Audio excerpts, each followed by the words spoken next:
bellissime queste immagini veramente che ci fanno ben sperare, questo territorio bellissimo, fantastico, però questa mattina parleremo anche questa mattina di salute, di star bene, soprattutto di mangiare bene, saper mangiare ma mangiare anche bene, avere una bocca sana. Allora ne parleremo col dottor Luigi Fagian, vicepresidente Ordine Provinciale di Medici Chirurghi e degli Odontoiatri di Treviso, perché è molto importante la masticazione e mangiare bene, specialmente anche da bambini, curare molto questi bambini, però molti dicono che sono cure costose. Io sapete che oggi il Banco Solidale è aperto, famiglie che non arrivano neppure alla prima settimana nonostante 2 stipendi, perché quando hanno pagato mutuo, affitto, bollette, ditemi voi come fanno. Però la salute e soprattutto l'igiene dentale è fondamentale. Prego, dottor Fagian. Buongiorno e grazie per l'invito intanto. Avete visto com'è elegante il dottor Fagian? Intanto guardatelo. Grazie. Prego, dottore. Sì, grazie per l'invito. Sì, ce lo insegnano fin dai primi anni dell'università a noi medici, ma addirittura come persone umane ce lo insegnano fin dall'asilo. La prima digestione si fa in bocca, e quindi di fatto avere una buona salute dentale è fondamentale per tutta quanta una serie di motivi che poi si potrebbero tradurre nel tempo in problemi dismetabolici. Per cui dico, ci sono tanti professionisti nel territorio che lavorano molto bene, sono liberi professionisti molto qualificati, formati, che quindi possono sempre darci una mano da questo punto di vista e spiegarci bene, anche attraverso figure come l'igienista dentale, ad esempio, semplicemente, come tenere sotto controllo e sempre in buona salute la nostra bocca. E soprattutto, questo è un consiglio che do a tutti, ai minimi disturbi che si hanno a livello del cavorale, anche un semplice dolore alla masticazione, meglio prevenire che curare. Quindi rivolgersi a un professionista e una buona igiene orale anche fatta a casa, quindi di fatto un buon uso dello spazzolino. Cioè, questo mi sembra che non è così difficile. Non è neanche così banale. E non è così banale. Però, dottor Fagian, quello che preoccupa è che molti genitori non riescono a capire, non tutti, ma molti genitori non riescono a capire l'importanza di questa igiene orale fin da bambino, ma anche nella scuola mi sembra che non sia proprio così presente, e invece dovrebbe essere una cosa molto proprio sentita anche dagli insegnanti, specialmente all'asilo, alle elementari, per questi bambini, perché poi portano queste cose a casa. Siccome i bambini sono come spugne, assorbono molto, poi le cose che loro recepiscono e non sono così stupidi oppure proprio bambini come pensiamo, poi quando arrivano a casa dicono queste cose, però non vedo molto parlare di questo. Invece l'igiene orale è fondamentale, a mio avviso. Cosa dice, dottor Fagian? Sono d'accordo. I bambini sono tutt'altro che stupidi. Sono le persone più intelligenti che abbiamo, perché sono menti che assorbono, perché sono molto aperte, quindi l'imprinting è fin dai primi giorni. Secondo me c'è già, perché ho già dei segnali che c'è un miglioramento da questo punto di vista a livello delle scuole, però bisogna implementare questo segnale. Secondo me dovrebbe far parte di un'educazione civica. Esatto. L'educazione alla salute dovrebbe essere un grosso capitolo dell'educazione civica. Questo perché, spiegando dai bambini quello che è il giusto sistema di alimentazione, igiene orale, segnali sul proprio corpo, secondo me permetterebbe di evitare grossi problemi poi nella fase adolescenziale, poi nella fase adulta, con tutto quanto beneficio per i sistemi sanitari, perché prevenire le patologie croniche, che sono un grossissimo capitolo di spesa per il sistema sanitario, è un grande traguardo che dovremmo metterci tutti quanti in mente, cioè educare fin da piccoli per poi risparmiare quando sono adulti. Che poi se lo insegni bene, lo spazzolino colorato, il movimento, diventa anche un gioco per il bambino. I spazzolini elettrici ormai fanno tutto, che ti dicono anche quanti secondi mancano alla fine della spazzolata, per cui insomma è un gioco ormai. È un gioco ormai, è diventato un gioco. Antonio da Padova, ciao Antonio. Antonio? Sì, pronto, buongiorno Mirella, buongiorno anche al dottore ospite. Buongiorno. La salute è importante, però mi sembra che stiamo vivendo un periodo un po' strano, che forse la salute la perdiamo anche per la tensione che passiamo in questo periodo, anche perché logicamente io pago le tasse, ne pago un casino, non ho i soldi per curarmi, dovrò farmi un mutuo per curarmi, diciamoci la verità. Ma praticamente mi sta tutto crollando addosso. Ho fatto un debito di 200.000 euro per farmi la casa, sto ancora pagando la casa, adesso viene le regole che c'è il green, e col green la casa mi si dismezza di valore, praticamente da 250.000 euro adesso avrà il valore di 120.000 euro, perché c'è la legge del green. Ma dimmi, io devo pensarmi alla salute, ma come faccio a pensare alla salute se ho pagare il mutuo? Adesso fra un po' dovrò pagare un mutuo per crearmi la casa green. Ma riesco a curarmi io personalmente? Cioè, è un periodo qua un po' strano. Non riesci a pensare a te stesso perché hai troppi problemi per la testa. E lo vedo tutti i giorni. La gente non si sposa più, non c'è più figli, non c'è più niente. Ma una volta era diverso. Io parlo perché una volta negli anni '80 era tutto diverso. Adesso purtroppo abbiamo a che fare con degli avvoltoi che agevolano le banche, perché io pago ancora il mutuo e dovrò pagarmi anche il mutuo per crearmi la casa green. Evviva le banche! Buongiorno e grazie. Abbiamo sentito anche le riflessioni di Antonio, in effetti si parlava prima col dottor Fagian, quando io arrivo al Banco Solidale, quando ho terminato la trasmissione al mercoledì, vedo veramente queste situazioni che mi preoccupano molto, perché poi sono persone che si rassegnano e dopo la rassegnazione arriva la solitudine e dopo la solitudine arriva la depressione, e questo non può essere su mamme anche giovani, su papà giovani che non riescono a inserirsi nel lavoro, la mamma lo stesso, questi bambini che devono andare alla scuola e vedono le differenze tra gli uni e gli altri, e guardate che sono veramente bravi ragazzi, ma sono tristi e questo mi preoccupa, ma mi preoccupa talmente tanto che sono un po' angosciata. Avete visto anche i suicidi anche della scorsa settimana?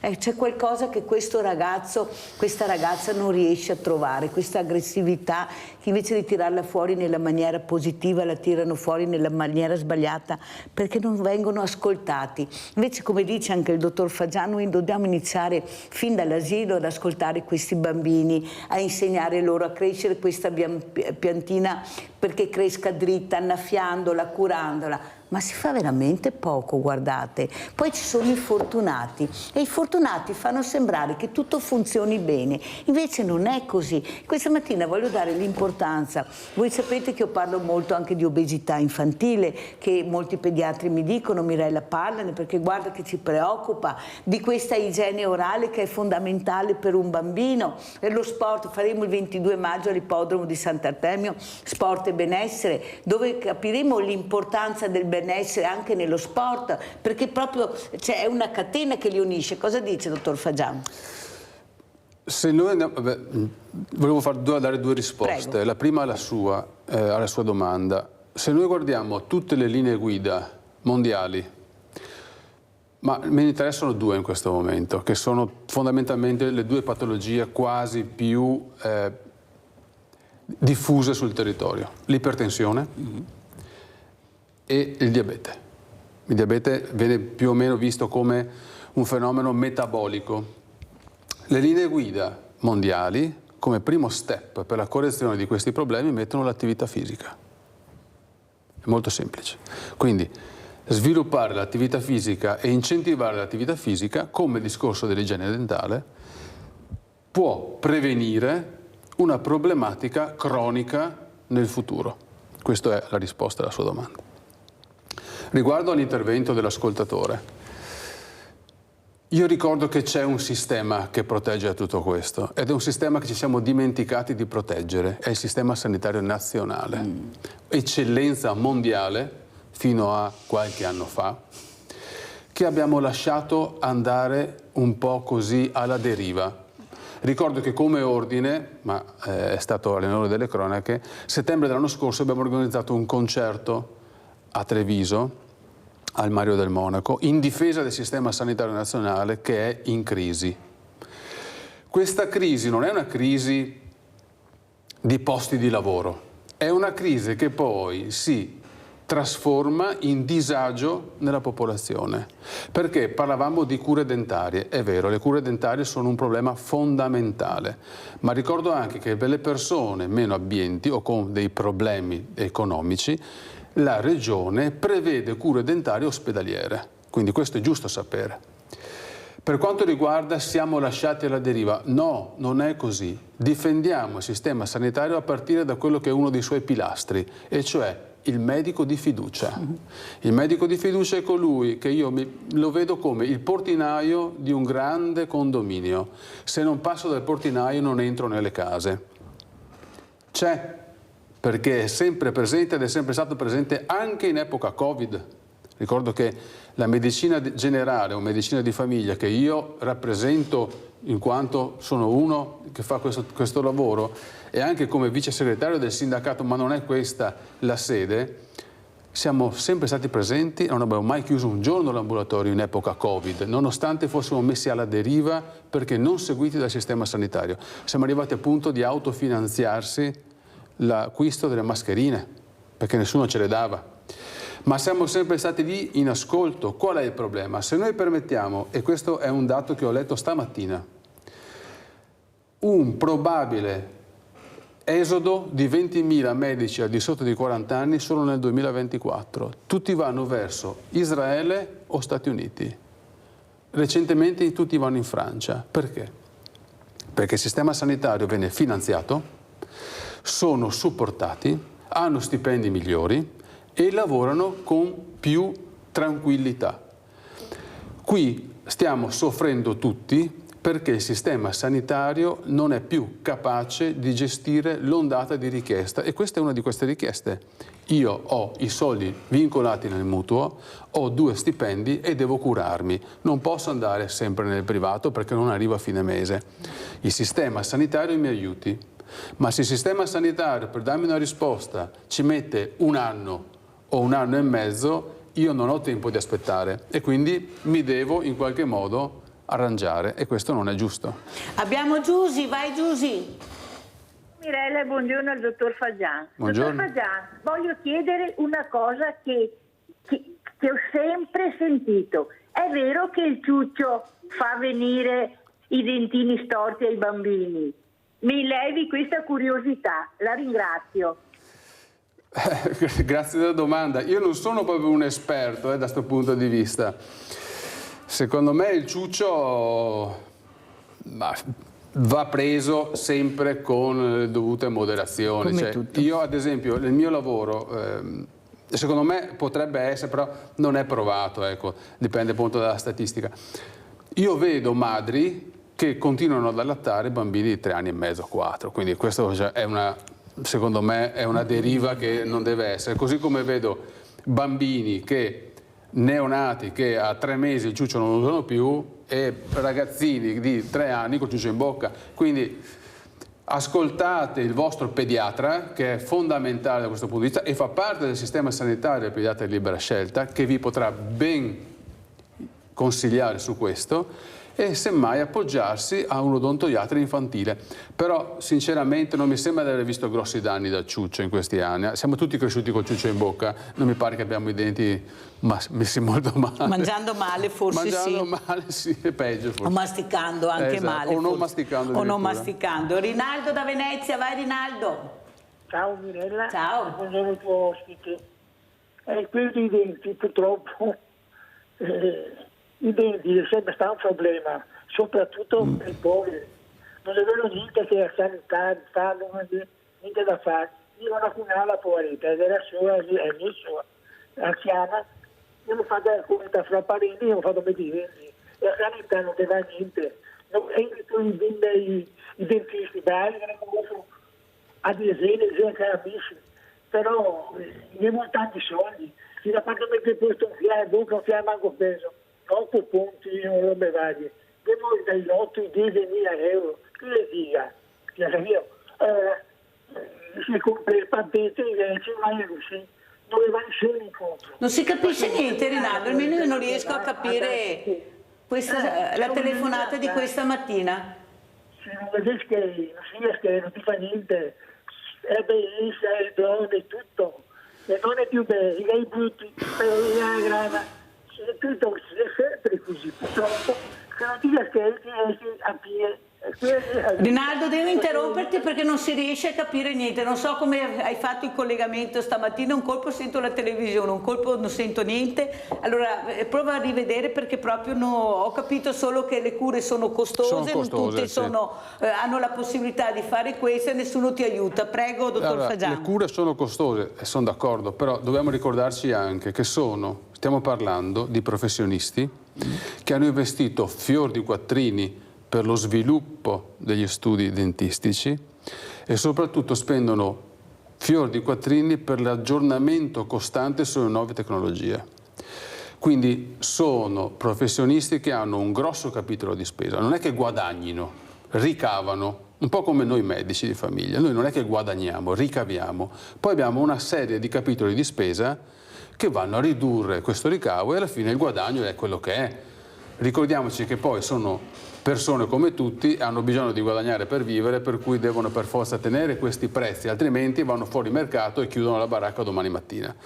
E dopo cosa fa la gente? Va in Croazia, certo. va in Albania, salvo che poi quando c'è il problema tornano qua, non riescono più a avere risposta dall'altra parte e quindi devono rivolgersi o strutture ospedaliere o strutture private. Quindi pensare di essere curati privatamente a pochi soldi equivale pensare di mettere in cantiere il probabile problema, perché le cure, specie in ambito privato, sono legate all'investimento che il professionista mette nella sua formazione e nella sua struttura dove opera. Provate ad andare a pensare, cioè voi vi fareste mai operare in un ospedale del terzo mondo? Dove le sale operatorie sono una martellata in testa al posto dell'anestesia? Dove non c'è una terapia intensiva per spendere 2 euro in meno? No, andate ad operarvi in Italia dove non vi costa niente, ma il sistema sanitario spende fior di quattrini per formare i medici e per costruire l'ambiente che sia un ambiente adatto alla migliore delle cure. Per cui bisogna riportare la spesa che uno fa nel privato a quanto il privato investe per dare la miglior risposta a quel problema. Livio da Padova. Mirella, ciao e ciao, Livio. Un saluto al dottor Fagian. Buongiorno. Buongiorno. Dunque, io sono un pensionato di 80 anni, percepisco una pensione sui 1.300 euro, 1.250. È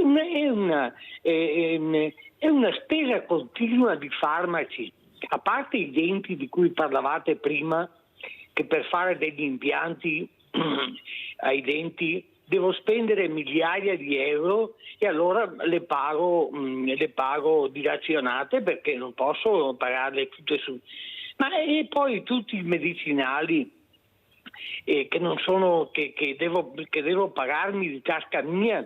È una cosa allucinante i soldi che uno anche se ha un piccolo risparmio in banca e un po' alla volta si assottiglia e tutto resta senza niente, insomma non c'è un'equa distribuzione, cioè dovrebbe essere più considerato il fatto che entro un certo reddito ISEE che uno abbia più facilitazioni, più sovvenzioni, invece non è così, perché vediamo anche adesso per il discorso delle tasse che si pagano sulla pensione, cos'è come si chiama, Mirella? Dimmi cosa. L'IRPEF. L'IRPEF, sì. E non è esatto, perché fino a 50.000 euro uno paga la stessa quota che paga uno che ne prende 20.000, 25, e non è equo, non c'è distribuzione corretta, diciamo. Ci sono troppe spese per i farmaci, poi abbiamo liste d'attesa di 1 anno, 2, eccetera. Una persona che non può pagare deve andare per forza da un privato, deve fare un mutuo sono cose allucinanti. Cosa ne pensa, dottor Fagian? Grazie. Grazie Livio, ma che bravi che siete stamattina. Prego, dottor Fagiano. Grazie. Allora, per quanto riguarda i farmaci, ricordo che in questa regione ci sono delle esenzioni per reddito ed età. E quindi 80 anni rientra in età, perché l'età va dai 65 in su. Quindi se c'è questa accoppiata reddito, adesso vado a memoria, ma mi sembra ISEE sotto i 36.000, più l'età sopra i 65, tutte le prestazioni del Servizio Sanitario Nazionale sono gratuite. Questo è giusto che si sappia. Stesso ragionamento per quanto riguarda i farmaci. Al di sotto di una certa soglia di reddito, adesso però la soglia è minima, i farmaci sono gratuiti. Però, e questo vi ricordo sempre, consultate il vostro medico di fiducia. Esistono nel mercato da anni ormai, i farmaci equivalenti, Esatto. che qualcuno chiama generici. I farmaci equivalenti sono identici ai farmaci brand, quindi quelli famosi col nome, hanno le stesse identiche funzioni, gli stessi identici eccipienti e purtroppo le stesse identiche controindicazioni, perché bisogna dirlo, ma non vanno a gravare sul ticket. Spesso cosa succede? Anche nel mio caso, ho speso 80 euro di farmaci. No, nel momento in cui il paziente o il cliente o l'utente o il cittadino va in farmacia, ha tutto diritto di chiedere alla farmacia, sempre se il medico non è imposto il vincolo di non sostituibilità al farmaco prescritto, l'erogazione del farmaco equivalente, quindi non paga. Ok? Questa è la questione farmaci. Riguardo alla questione liste d'attesa, ritorniamo sempre sotto il discorso. Le liste d'attesa sono dovute perché? Perché manca personale. Non ci sono medici, non ci sono infermieri, non ci sono operatori sanitari. A me piace fare questo paragone, che è banale ma forse lo capiscono tutti. L'ingresso al sistema sanitario è il casello di un'autostrada, d'accordo? Il sistema sanitario è l'autostrada. La domanda, cioè la cittadinanza, arriva al casello e deve chiedere di entrare. Se al casello ci sono 100 caselli aperti, fai presto a entrare. Se ne apri 3, si crea la coda. Il casello sono i punti di ingresso del sistema sanitario, sono 2 fondamentalmente. Uno è il pronto soccorso, col lavoro improbo e fondamentale che sta facendo a tutti i livelli. 2 è la medicina del territorio, medici di famiglia, pediatri di libera scelta e nelle ore notturne e festive la continuità assistenziale. Questi sono i punti d'accesso al sistema sanitario. Senza questo punto non si entra, d'accordo? Se io riduco gli attori che mi fanno entrare nel sistema, va da sé che devo attendere prima di riuscire ad entrare. Se poi ci aggiungiamo il carico, e cioè l'autostrada, come io entro nell'autostrada, che era una bella autostrada a 6 corsie, la faccio diventare a 2, sono in coda un'altra volta. Queste sono le liste d'attesa. E cioè il sistema recepisce la domanda dell'utenza, inserisce la domanda all'interno di chi deve dare la prestazione, ma se chi deve dare la prestazione ritorna ai numeri di prima, e cioè anziché avere, vi faccio un esempio banale, 100 ortopedici ne ho 3, il mio ginocchio deve aspettare. Però è vero, dottor Fagian, quello che dice lei, però mi scusi, qualcuno doveva programmare, perché si sapeva benissimo le università a numero chiuso, si sapeva benissimo che i medici, molti medici di medicina generale sarebbero andati in pensione, si sapeva benissimo che stava crescendo, a mio avviso, in maniera sconsiderata la medicina privata, basta vedere cosa è stato aperto anche nel nostro territorio, nel silenzio di chi invece doveva gridare al lupo, al lupo, al lupo, e sono i presidenti delle regioni. Perché non è possibile che adesso all'improvviso ci troviamo in questa situazione. Si sapeva benissimo le date di nascita, si sapeva benissimo come funzionavano le università e noi colpiamo le fragilità, perché poi è quelle che noi andiamo ad colpire.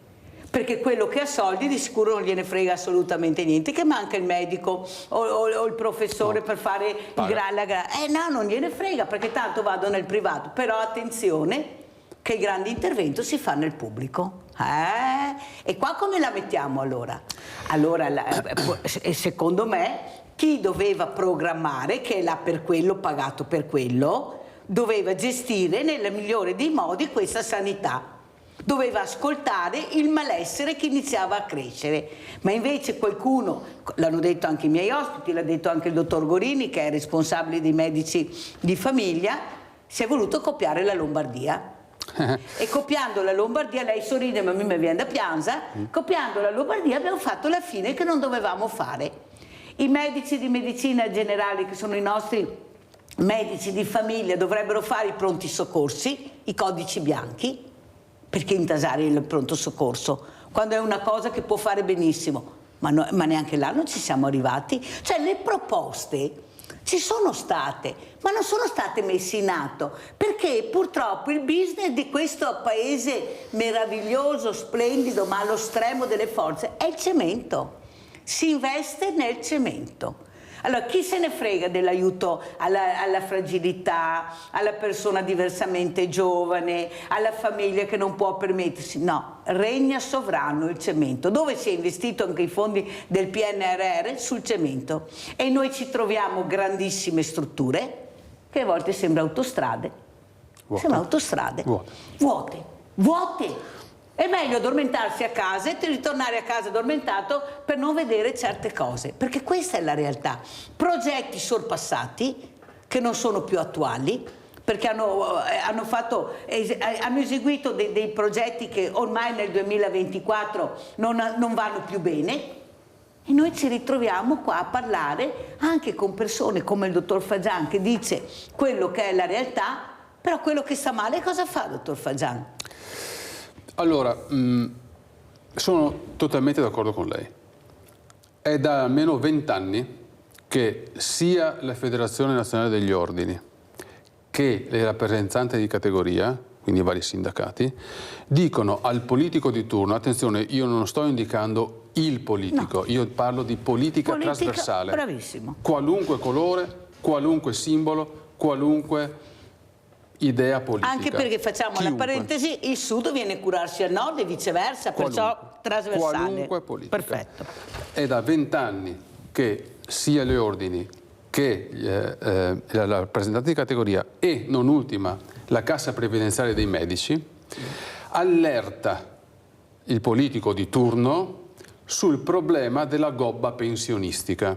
Cioè, ha ragione lei, si conoscono le date di età.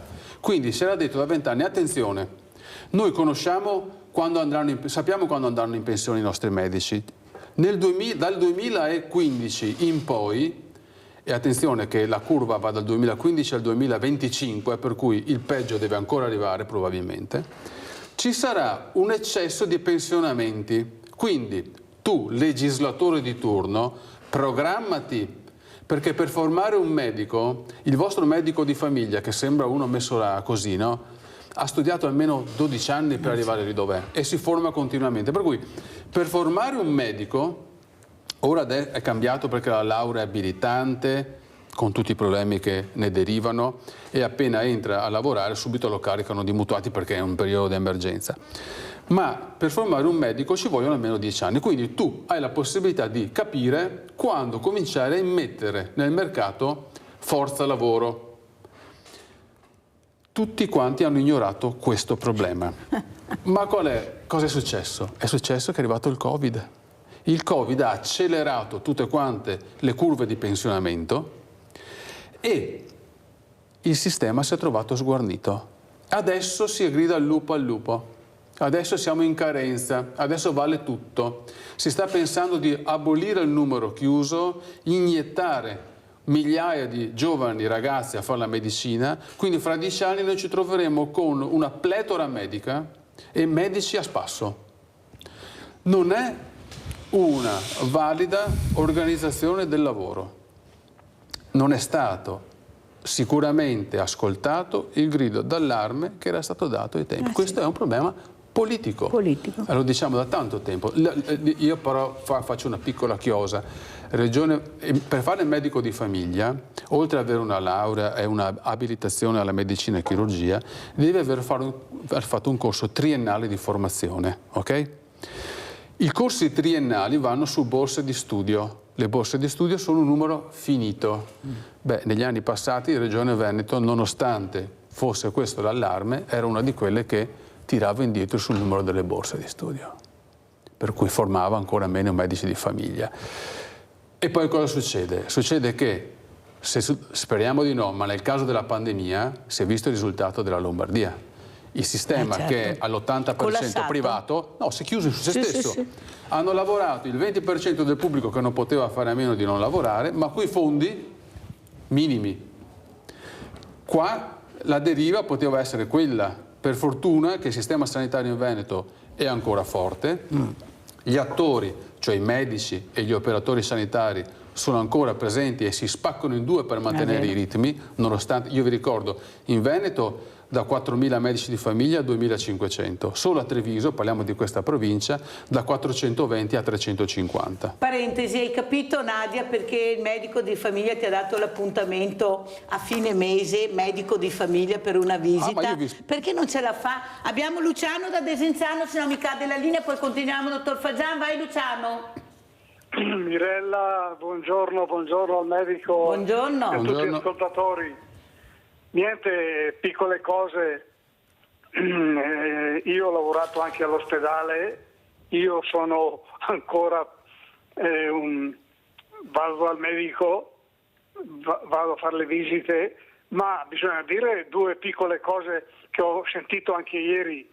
Solo in Emilia-Romagna, Veneto e Lombardia arrivano dal sud, poveri cristi, 930.000 persone, e al sud hanno i soldi pro capite per curarsi. Purtroppo la sanità non funziona. No, in Calabria da 12 anni hanno messo un nurse generale, no, il capo, e non ha ancora presentato una volta niente. L'altra piccola cosa, ho sentito, dottore, qualche anno fa, due colleghe dove si ritirano le lastre, no, i raggi, e cosa dicevano? Il 70% sono tutte negative, meno male. Ci vorrebbero i medici come una volta che visitano bene i medici di famiglia, che venivano a visitarti in casa anche in bicicletta a 7 chilometri. Voglio dire, la sanità lombarda, veneta, emiliana è la migliore del mondo, è solo che naturalmente anch'io sto prenotando delle visite, Mirella, no, ci vogliono minimo 2, 3, 4 mesi. Niente, vi saluto, buongiorno, arrivederci. Grazie Luciano, io direi di cambiare congiuntivo, era, non è più.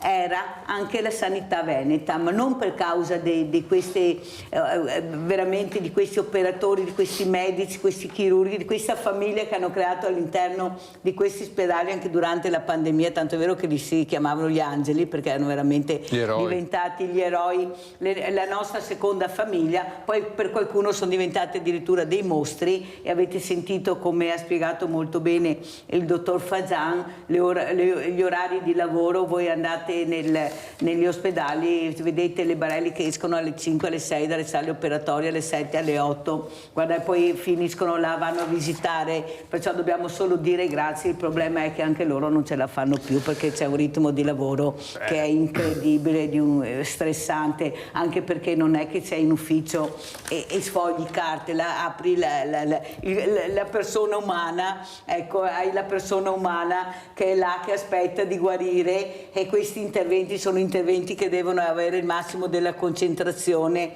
È veramente una cosa che dobbiamo solo e sempre dire grazie a questi medici che operano all'interno di queste strutture. Pubblicità.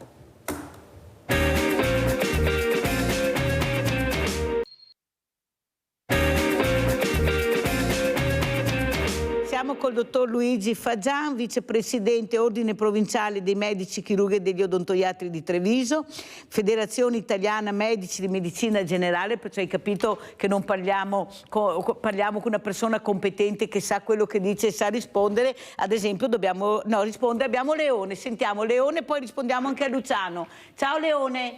Ciao Mirella, grazie, saluto tutti. Allora, io ogni volta che ho un problema, che ho il dottore, mi ordina un integratore. Allora adesso, per gli occhi, avevo un problema agli occhi, ma mi ha dato un integratore. E lì sono 20 euro ogni 20 giorni. Ho formicolio alle gambe, mi ha dato un integratore e là sono altri 24 euro ogni 20 giorni. Poi per la prostata un altro integratore, allora anche quello là 22 euro ogni 30 giorni, non lo so. Perciò, siccome che sono agricoltore, ho una dieta abbastanza varia, mangio molta verdura, frutta, pane integrale, faccio molta attenzione, non so, non dovrei avere questo gran bisogno di integratore. Allora non mi capisco, anche perché prendo questi integratori ma non vedo questa grande differenza. È un costo enorme per uno che ha una pensione di 600 euro al mese. Ecco, io voglio dire questo, ecco. Grazie Milena, ciao. Sì, ma Leone, mi sembra che ti abbia risposto proprio il professor Garattini in merito proprio agli integratori che avevi chiamato. Ti ha anche detto, se lei è sicuro che le facciano bene, li prenda pure. Se lei è sicuro che le facciano bene. Perciò da questa frase si può capire molto. Prego, dottor Fagian. Allora, rispondo prima a questa e poi a quella a Luciano. A Luciano, sì.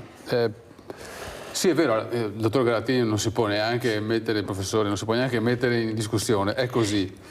C'è da dire però che alcune forme patologiche borderline, e tra questi le oculistiche, le neurologiche e le prostatiche, spesso rispondono meglio a una terapia integrativa mirata che a una terapia farmacologica vera e propria. Attenzione che gli integratori non sono gli integratori che si intende compro questo online, ma sono dei prodotti praticamente quasi farmaci, titolati, studiati e immessi nel mercato, che hanno una grossa efficacia nelle patologie. Ad esempio nelle nevriti io stesso consiglio al mio paziente una integrazione di una terapia antidolorifica, perché l'antidolorifico nel caso della nevrite, mi viene in mente il nervo sciatico, no? La sciatalgia famosa, la terapia antidolorifica mi toglie il dolore, ma per recuperare la parte neurologica mi serve l'integratore.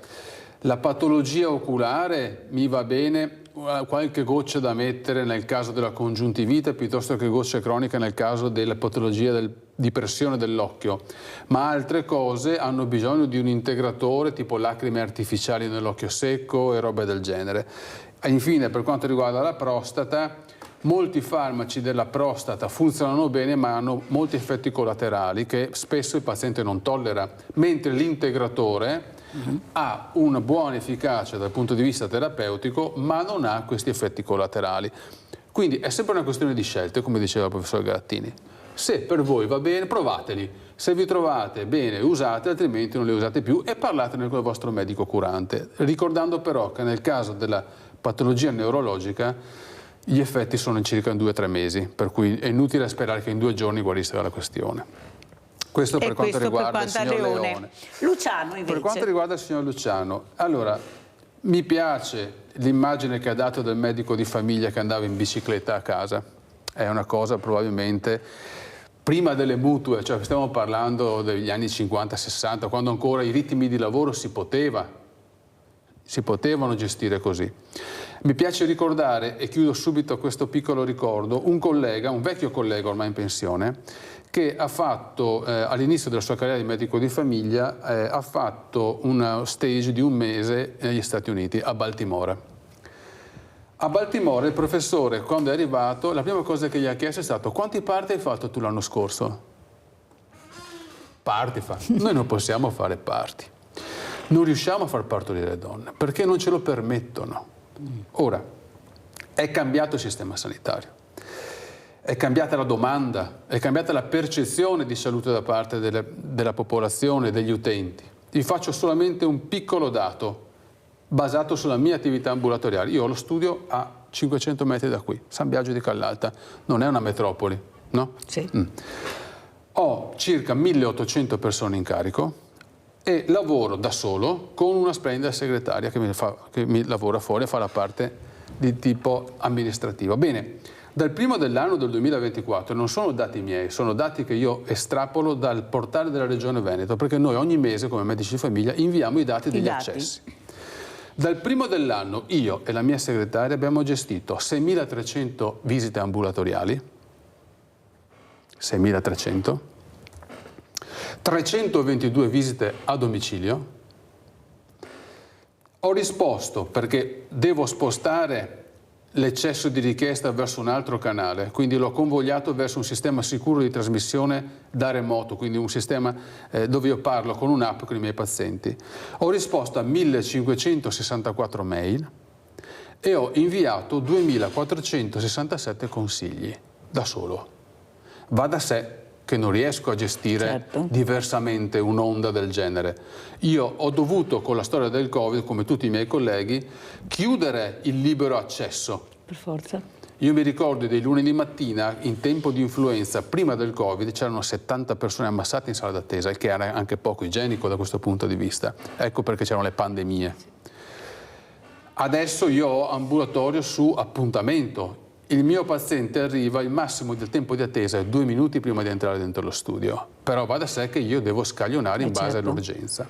Se io devo replicare questi numeri tenendo il conto della media con stima al ribasso sui 350 medici che lavorano in questa provincia, bene, la medicina di famiglia, che non è altro che il messaggio che ho dato anche quella volta a settembre al concerto che abbiamo fatto in difesa, come dicevo, come ordine, bene, i medici di famiglia hanno gestito 1.900.000 casi in ambulatorio e hanno eseguito 120.000 visite domiciliari.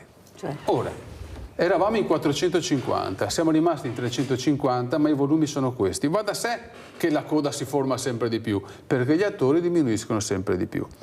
Concludo con la storia che avevamo un buon servizio sanitario nazionale. Attenzione, i medici, come dice giustamente lei, che vengono formati sono ancora un'eccellenza, perché non più in là di 20 giorni fa l'Università di Padova è entrata nella top 10 degli Atenei mondiali. Per cui le eccellenze ci sono. Noi spendiamo con i soldi pubblici la formazione di colleghi che hanno una formazione eccellente. Se poi, come vedo stamattina, permettiamo che 20.000 di questi sotto di 40 anni appena formati, che li abbiamo formati qui, formati, spesi con i soldi pubblici, scappano verso Stati Uniti, Israele, Francia, ci sarà pure un perché, ci sarà un perché. Lisa da Verona, vai Lisa. Buongiorno Mirella e buongiorno all'ospite che ha lì il medico. Buongiorno. Volevo chiedere una cosa al medico.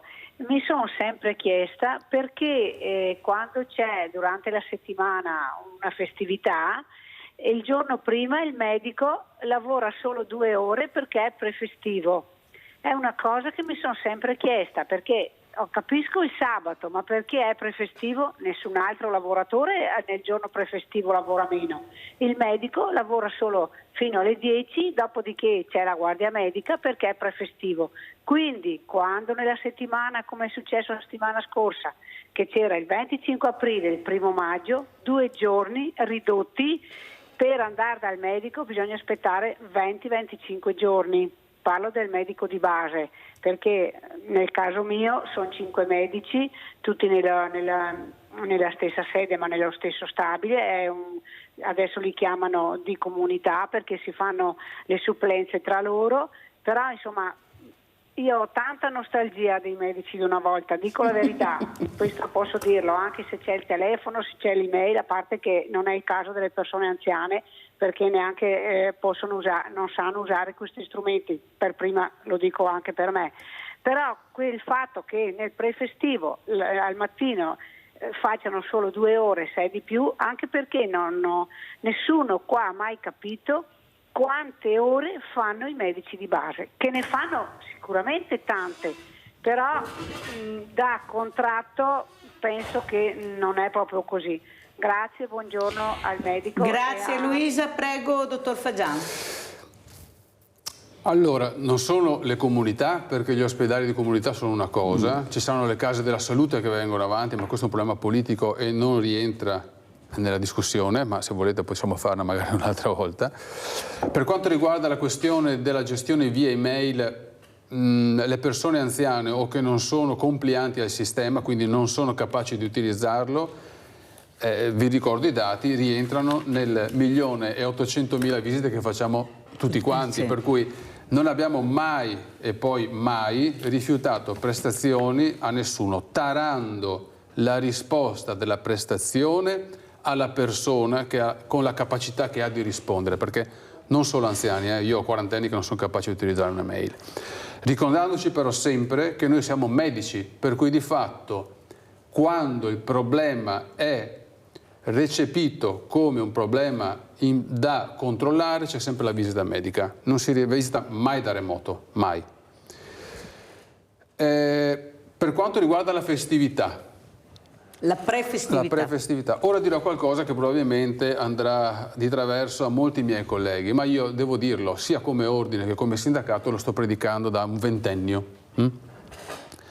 Durante i festivi infrasettimanali previsti dal contratto nazionale del lavoro, non è che i medici se lo inventino, attenzione, è il contratto firmato dalla conferenza Stato-Regioni, per cui lo Stato attraverso le regioni si è accordato con le associazioni di categoria e ha definito questo contratto di lavoro. I festivi infrasettimanali, il medico che lavora al mattino, cioè che quindi quel giorno lavora di mattino, deve fare orario completo, non fino alle 10, completo. Chi lavora invece nel pomeriggio, e per il pomeriggio si intende dalle 13 alle 20, può tenere chiuso perché è attivo dalle 10 il servizio di continuità assistenziale. Che è un'altra cosa. Che è un'altra cosa, però fa sempre parte dell'assistenza primaria. Cosa può fare il medico che lavora al mattino nel giorno prefestivo? Alle 10 può evitare di rispondere telefonicamente avvisando l'utenza che c'è il servizio di continuità assistenziale, ma l'ambulatorio che è al mattino deve essere aperto al mattino. Quanto lavora un medico di famiglia? Un medico di famiglia lavora nello studio medico almeno 4-5 ore al giorno, da lunedì al venerdì, poi ha la gestione del resto dei casi, la formazione e la, diciamo, non reperibilità, ma disponibilità di risposta fino alle ore 20. Aggiungiamo la burocrazia, dottor Fagian, perché mi sembra che anche la burocrazia vi impedisca molto di fare il lavoro che potreste fare visitando di più, cercando di essere più vicini al paziente, perché questa burocrazia sta cominciando veramente a farci dare i numeri in tutti i settori. Roberto da Padova, vai Roberto. Pronto? Buongiorno. Buongiorno, signora Mirella. Sì? Un'informazione. Prego. Senta un po', quel coso, l'IVA che i veneti schiacciati dalla crisi, è sempre valido, vero? Come il codice fiscale dici per dare il 5 per 1000? Sì, è quello che vedi in sovraimpressione, Roberto, ti ringrazio. Il codice fiscale lì. Quello là, vedi, che vedi in sovraimpressione, quello che devi scrivere per il 5 per 1000 se vuoi darlo ai veneti schiacciati dalla crisi. Ma questi 5 per 1000 arrivano o non arrivano? Sì, sì, sono arrivati, l'ho anche detto, ho detto tutto. Forse non avevi seguito, sono arrivati. Sono arrivati. Basta sapere così. Sì, sì. Guardi, dopo un'altra cosa, lei non so se c'è un medico lì. Ma forse sì, forse sì. Cosa dice il dottor Fagian? Forse io sì. gli dico questo, guardi, c'è tanta gente che si lamenta, ma c'è anche gente che è un po' pesantina, sa, che si lamenta. Sì, questo ma è anche guardi vero. Che c'è una cosa veramente. E dopo sa cosa hanno fatto? Che agli anziani, io sono già un po' di quello che me la cavo con il computer, capito? E col cellulare quello, ma io a mia moglie che ha 78 anni, 79 anni, io ne ho 83, io non riesco ad andare in banca e farli un pagamento in banca. Non riesco a farlo che lei lo capisca. Quindi lei si faccia un po' un conto. Tutti questi MS, questi app, tutto questo qui, come che si fa a metterli tutti in testa a uno che comincia ad avere 83, 84 anni? Hai perfettamente ragione, Roberto, devo chiudere perché sono in chiusura. Ti ringrazio della telefonata, ti ringrazio del 5 per 1000 E in effetti quello che forse qualcuno non ha capito è che non sono stati accompagnati in questo percorso. Ma come mai noi, quando ci colleghiamo con l'Australia, vediamo questi diversamente giovani, come li chiamo io, dottor Fajan, che adoperano questi strumenti in maniera incredibile? Perché sono stati accompagnati nei percorsi. Noi abbiamo i politicanti, certi politicanti che non riescono neanche a fare lo Skype. Hai capito come funziona? Perché non è stato accompagnato il percorso che era fondamentale. All'improvviso la carta di credito, ma nessuno riusciva a capire che dovevano fare anche una cosa semplice, fare dei collegamenti molto più semplici che si potevano fare. Invece hanno sempre complicato lo spread. Avete sentito il chirurgo che ho avuto, ed era un chirurgo importante, ha detto ci ho impiegato non so quanto tempo per farlo, non riuscivo. Cioè, capite che c'è qualcosa che non è colpa di tua moglie, ricordati neppure dell'età, è che non c'è stato fatto il giusto accompagnamento per adoperare questi nuovi strumenti elettronici. Prego, dottor Fajan, poi chiudiamo.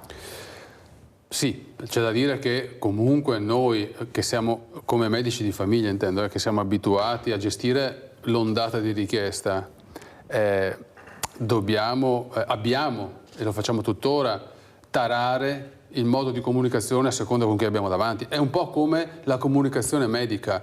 Io non posso parlare di un problema medico in maniera identica con tutte le persone, certo. Devo spiegarmi in maniera diversa a seconda con chi mi trovo davanti.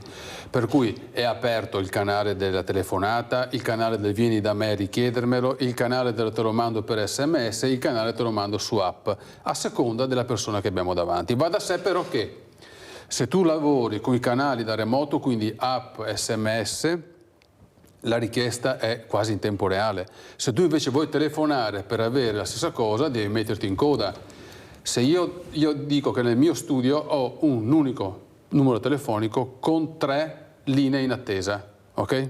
Quindi vuol dire che i primi 3 aspettano, il quarto trovo occupato. Bene, io ho una marea di persone che dicono nessuno mi ha risposto. Non è vero, hai trovato occupato, sei stato avvisato perché ti ha detto sei in attesa, attendi, d'accordo? Se io però dovessi aprire, come facevo in pre-Covid, a tutti quanti di venire quando volevano, a proposito di persone pesanti, bene, vi dico questo dato.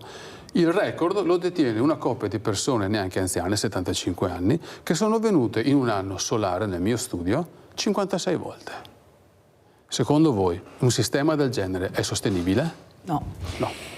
Però è anche da capire che forse siete dei punti di riferimento. Noi siamo sociale, noi siamo molto una sociale. Volta c'erano i preti, mancano anche Non ci quelli, sono dottor più i preti. Fajan. Adesso c'è Noi il siamo farmacista, sociale. per fortuna, e c'è il medico Ma di il famiglia. problema sociale non individua un'urgenza. Sì. Quindi tu, se vuoi parlare di me, della socialità, io sono disposto a parlare. E anche ieri 2 persone per questo problema. Ho preso in mano il telefono e ho chiamato. Vi faccio un esempio banalissimo, la chiudo qui. Persona che aveva bisogno di un paio di visite, le erano state date le visite dello specialista da fare entro 10 giorni a ottobre. Ho speso parte del mio tempo, scalando un po', quindi portando un po' di ritardo agli altri appuntamenti, per contattare il primario della struttura e la settimana prossima hanno la visita. Avete capito come funziona? Ma così funziona. Ma se io devo mettere questa fetta di tempo, la fetta che devo fare per la visita delle persone che hanno problemi più o meno urgenti, la burocrazia di cui parlava lei prima, che per qualsiasi cosa vai dal tuo medico, noi siamo sempre meno.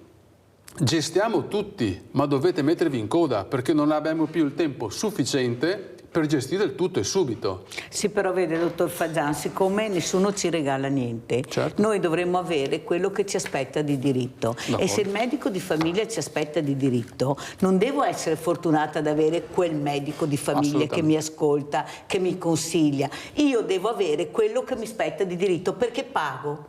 Niente è regalato, perciò quando io pago ho diritto di essere ascoltato indipendentemente dal problema.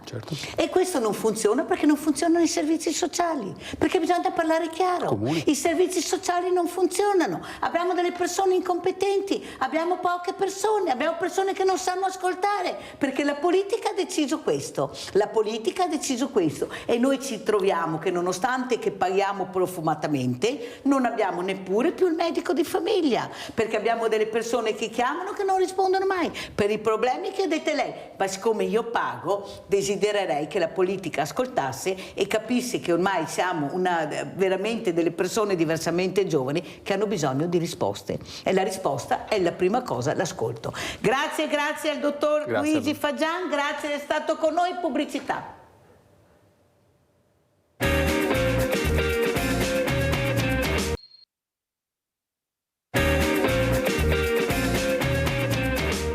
E siamo con Petra De Zanet, presidente ACTO, Alleanza contro il tumore ovarico, che è qui con noi, è sempre un piacere vederla, e siamo collegati anche con l'avvocato Angelica Giancola da Udine. Buongiorno avvocato, anche lei. Due forze della natura questa mattina veramente che faranno capire quanto veramente, ma quanto impegno e soprattutto quanta speranza che c'è in queste donne di riuscire a farcela. Allora io partirei proprio con Petra. Petra è un'amica carissima, una guerriera nel vero senso della parola.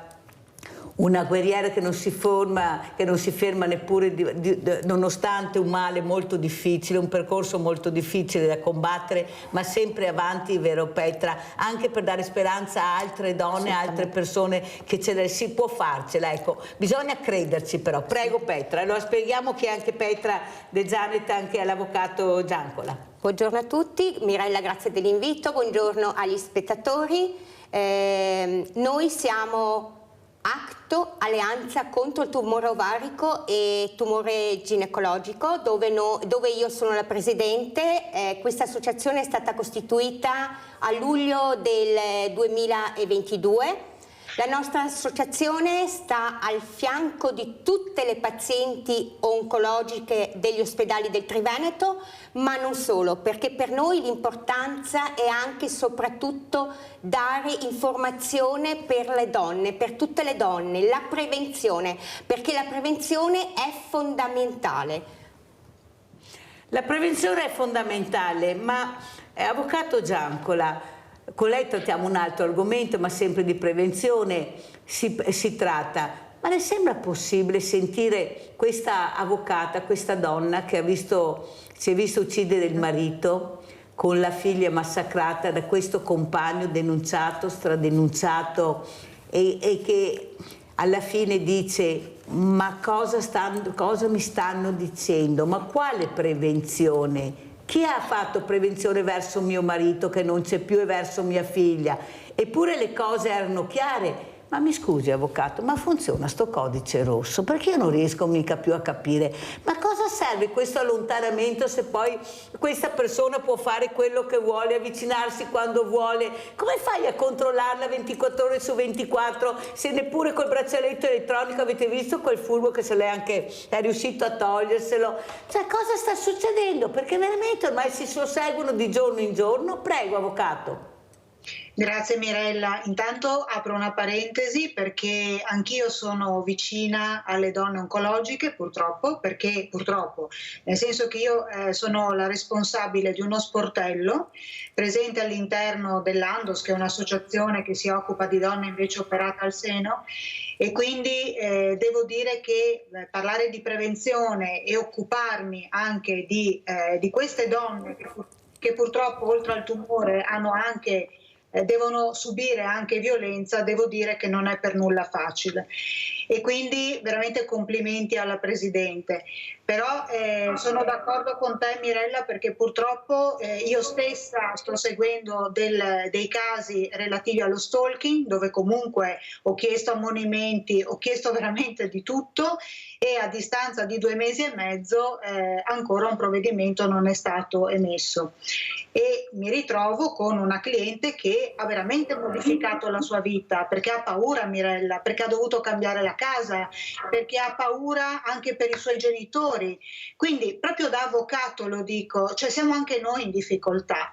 Quindi come riuscire, allora è chiaro che noi non possiamo sostituirci alla magistratura e nessuno di noi si permette, però noi dobbiamo, quando parliamo di ogni 2 giorni una donna viene uccisa, ho capito, però allora dobbiamo veramente incrementare questo discorso di prevenzione, perché altrimenti arriveremo a una donna al giorno fra un po', perché i numeri stanno aumentando in maniera esponenziale.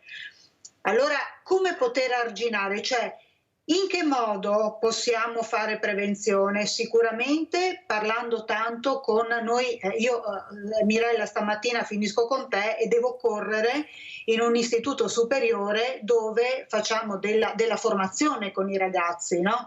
Con ragazzi maschi, con femmine, ma soprattutto devo dire che molte ore vengono dedicate ai maschi proprio, no? Cercando di fargli capire determinati concetti e facendoli anche parlare, perché secondo me è questo che è importante, cioè dobbiamo veramente lavorare con le nuove generazioni. E poi ti devo dire, scusa Mirella, un ritorno di voce, poi ti devo dire che sicuramente c'è molto da fare proprio da un punto di vista, cioè il codice rosso va benissimo perché è una legge che ci ha permesso di velocizzare i tempi, ci ha dato molti strumenti, però bisogna utilizzarli in maniera effettiva e concreta, perché se no non facciamo tanta strada. Anche qua a Udine c'è stato un caso di una donna che è stata uccisa da una persona che era agli arresti domiciliari con un braccialetto elettronico, se l'è tolto ed è andato. Senta, avvocato Giancro, parliamo anche di questo caso che ha stupito, che veramente ha scosso anche tutti noi, questa Liliana, che sto parlando del caso di Trieste, naturalmente non faccio i cognomi perché proprio non lo faccio, ma lei ha capito bene di cosa si tratta, che non riusciamo ancora a capire dove sta la verità, questa adesso riesumazione della salma, queste nuove indagini, ma lei è anche criminologa. Ma cosa è successo? Ma come fa uno a uccidersi in quella maniera? Cioè, perché veramente ci vuole anche della fantasia a un certo punto a programmare un suicidio del genere. Che idea si è fatta lei da criminologa? Perché io l'ho invitata anche per capire perché non si riesce più a capire niente. Ma guarda Mirella, qui se ne sta parlando veramente tantissimo, anche perché ti posso dire che la signora di sé in vita non ha mai voluto far parlare di sé, era una persona estremamente riservata, invece da quando è mancata devo dire che ormai tutti stanno dicendo di tutto, no? E questo un pochino mi dispiace perché spesso vengono fatti dei processi mediatici quando bisognerebbe evitare, no? Cioè parlare per parlare non ha nessun senso. Devo dire che ne stanno venendo fuori di tutti i colori. Allora, da un punto di vista scientifico, ad oggi, adesso aspetteremo i risultati, dovrebbero venire fuori a metà maggio, no? Dell'altra autopsia, però da un punto di vista tecnico-scientifico la signora si è suicidata. Ora, ci sono molti dubbi perché veramente riuscire a togliersi la vita in questo modo qua ci vuole veramente tanto coraggio, E sembra quasi impossibile, però ti devo anche dire Mirella, e questo ad onor del vero, io ho lavorato per un bel periodo in una struttura carceraria, no?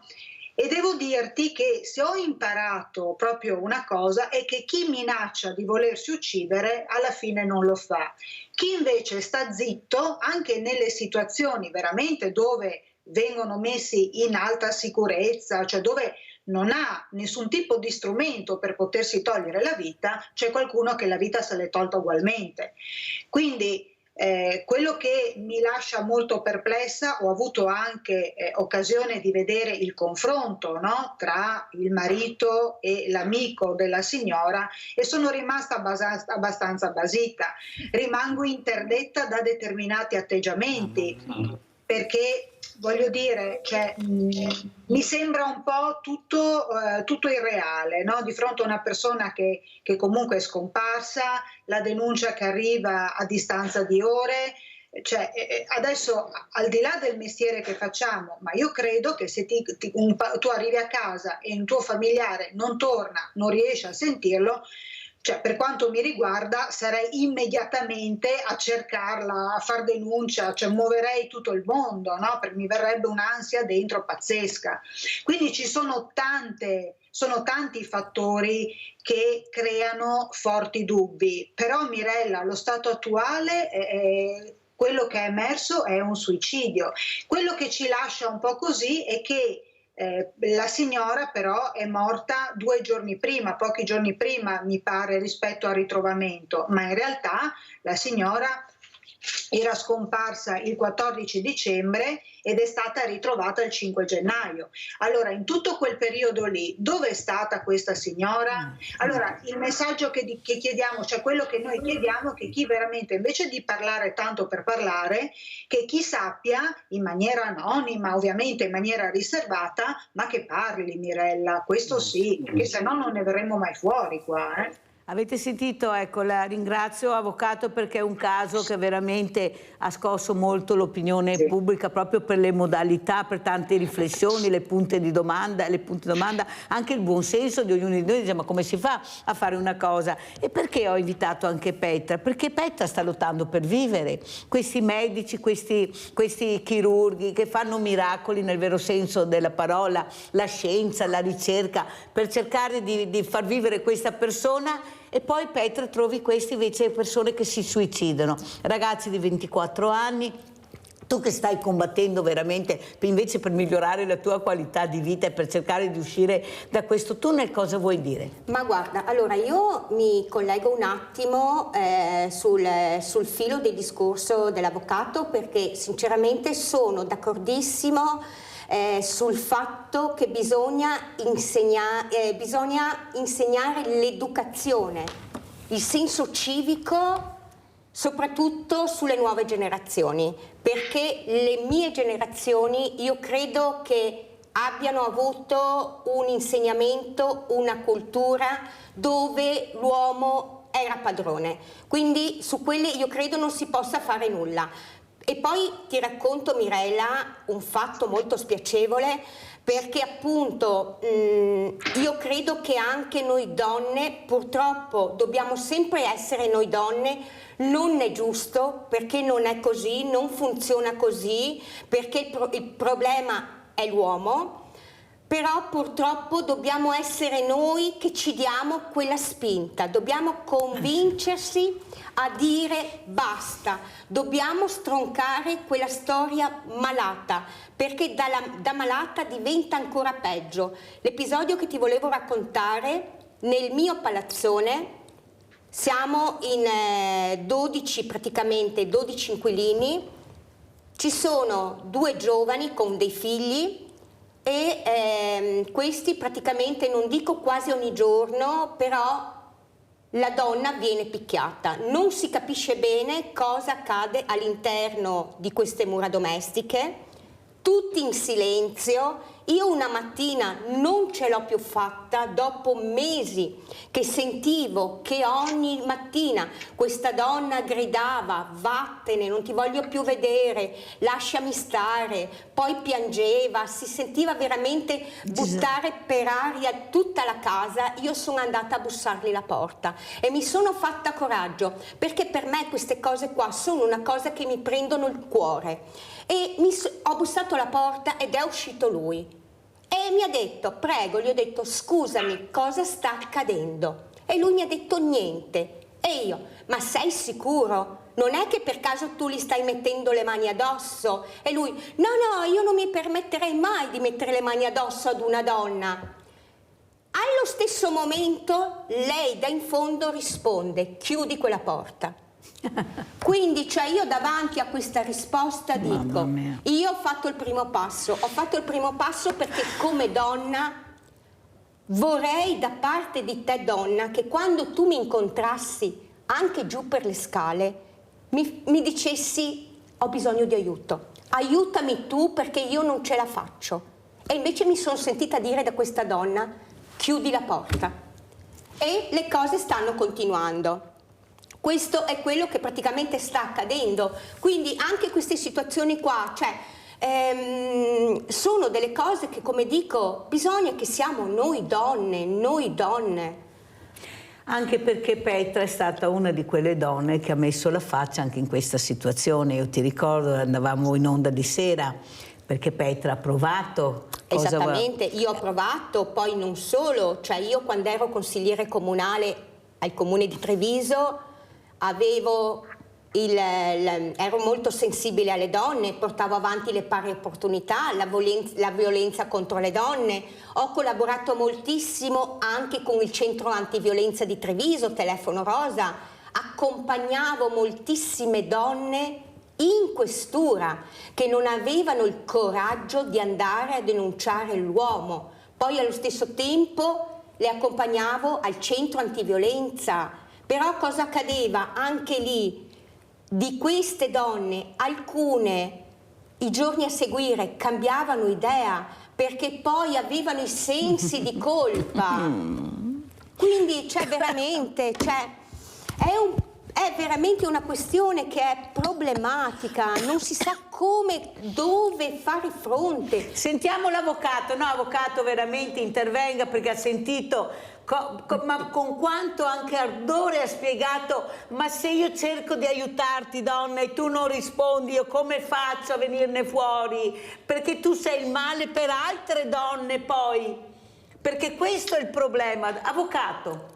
Intanto bravissima veramente Petra, perché non è da tutti andare a bussare alla porta, no? Perché molti di fronte a urla ma io mi faccio i fatti miei, poi però per altre cose banali i fatti loro non se li fanno, no? Quindi un elogio. Devo anche dire, quando ecco, un consiglio che noi diamo sempre, quando si sente urlare, e questo, ecco, il codice rosso ci permette di velocizzare, chiamate le forze dell'ordine, perché le forze dell'ordine, se intervengono in flagranza di reato, c'è l'arresto immediato, quindi intanto è un primo strumento per interrompere una situazione che potrebbe diventare poi una tragedia. Questo punto primo.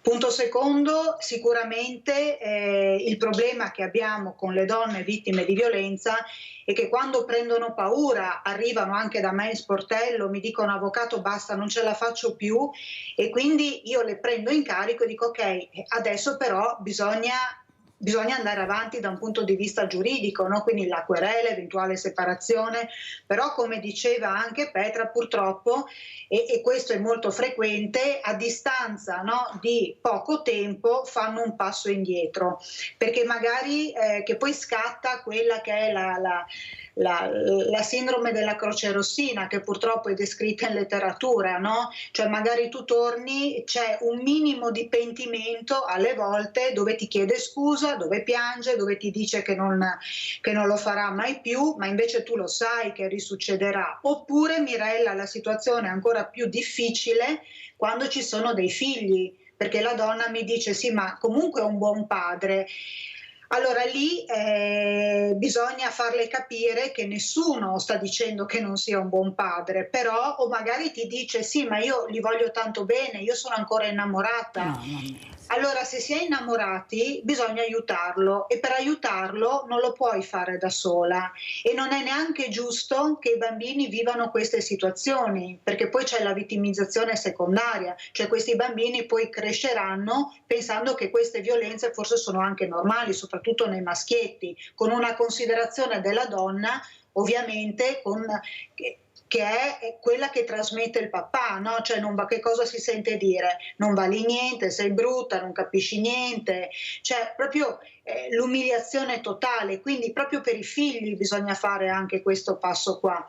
Quindi la fatica che noi facciamo è proprio di mantenere stretta, e qui devo dire, perché io lo faccio e perché ci credo fino in fondo, qui bisogna veramente, sono quei mestieri che uno deve fare proprio col cuore, no? Cioè tu, questa persona non la devi mollare in nessun momento, perché sai che avrà il momento di cedimento, e secondo me è fondamentale che l'uomo maltrattante venga inserito in un percorso rieducativo, cioè comunque sono uomini che hanno bisogno di essere aiutati, io di questo ne sono convinta. Ma mi scusi, avvocato Giancola, lei lo sa come la penso, perché non è la prima volta che glielo dico, ma alla prima denuncia di aggressività che ha messo le mani addosso, che questo succede a questa donna, ma perché non si può prendere l'uomo e metterlo in casa di comunità, metterlo là, fargli fare quei percorsi rieducativi come si fanno a chi commette anche dei reati, che vale per i minori e anche per alla messa in prova. Sì, ma sì. perché si deve sempre allontanare la donna dalla casa con i bambini, con tutti i traumi che ne seguono per questo allontanamento? Perché perché colpa ha di essere allontanata? Ma non è lui che deve essere allontanato e messo in sicurezza, che non faccia del male. Ma perché non si fa questo, avvocato? Ha sentito ieri cosa ha detto appunto questa mamma, questa moglie che ha perso il marito, la figlia sfregiata? Ma non mi ascoltano. Ma cosa deve fare di più una persona, più di dire guardate questa ragazza che girava con la guardia del corpo, con lo spray, per il terrore di incontrarlo, ancora adesso c'è questo terrore, questo uomo che addirittura deride salendo in macchina delle forze dell'ordine questa donna. Hai visto dov'è tuo marito, sapendo benissimo di averlo ammazzato? Ma si può arrivare a tanto e si può continuare a dire sempre allontaniamo la donna, mettiamo in sicurezza la donna con i figli, paghiamo no, non ci sto più, avvocato, non ci sto più. Sono d'accordo Mirella, anche perché già il trauma, pensiamo proprio ai bambini, che poi sono veramente poi le vittime, quelle vittime che non c'entrano niente, perché si trovano a vivere una situazione e che colpa ne hanno, cioè obiettivamente. Allora già la situazione terribile a cui sono sottoposti. Se poi dobbiamo, ed è anche questo che è per noi estremamente faticoso, nel convincere la donna, quando poi non abbiamo altri strumenti, a metterla in sicurezza, no? È proprio, cioè, ma perché io devo sradicare questa famiglia, metterla in un posto che non è il loro, non è il suo ambiente familiare? Ma io lo dico sempre da avvocato, ma scusate, ma quando noi facciamo le separazioni, no? Quando io mi trovo a dover gestire delle separazioni, ma la casa coniugale a chi rimane? Non rimane solitamente alla donna coi figli minori. Allora perché quando ci sono delle situazioni di violenza, a maggior ragione, a meno che, è chiaro, sì, uno mi dice va bene, puoi chiedere l'ammonimento, puoi chiedere l'allontanamento, però poiché abbiamo visto che sì, nonostante l'allontanamento, poi però se uno vuole ti raggiunge lo stesso, ed è proprio qui che si deve intervenire, ed è proprio in questo gap qui, ma non lo possiamo fare noi, purtroppo, mi dispiace Mirella, ma lo deve fare proprio la legge, i politici, perché tante leggi, però poi ci perdiamo, no? In quello spazio, in quel frangente che però è fondamentale. Sentiamo cosa ne pensa anche Petra De Zanet, visto che ha provato e sa di cosa parliamo questa mattina. Prego Petra. Ma guarda, io credo che sinceramente anche questo fatto che appunto non ci sia una legge dove dalle mura domestico prendiamo l'uomo e lo facciamo uscire, ma bensì deve essere ancora una volta la donna, la famiglia, i figli. La donna rinuncia, la donna si nasconde dietro alla violenza perché pensa ai figli, pensa che tutto questo potrebbe essere faticoso, quindi anche questo è una cosa che non fa emergere la donna a denunciare, a fare, perché poi c'è tutto un grande lavoro per la donna e per i figli a causa di questo. Un'altra cosa che volevo tornare per quanto riguarda anche questa situazione di prevenzione, perché qua ritorniamo a parlare di prevenzione, delle volte ci sono anche casi di donne veramente ammalate che vengono abbandonate dal loro compagno, dal loro marito, perché non sono in grado di gestire questo percorso, hanno paura di assistere questa donna che in questo momento ha ancora più bisogno di questo uomo e si allontano. Guardate che ci vuole del coraggio, eppure lo fanno, e questa donna che subisce e nonostante tutto si rimbocca le maniche. Abbiamo visto anche associazioni che sono nate proprio da queste persone, anche da sola. Prego Petra. Guarda Mirella, stai toccando un tasto molto dolente, perché appunto come associazione ogni giorno sono al fianco delle pazienti oncologiche e moltissime pazienti, dopo aver riscontrato la malattia, sicché tutto il percorso oncologico vengono abbandonate dal marito, dal compagno, perché appunto non vedono più la donna uguale a prima.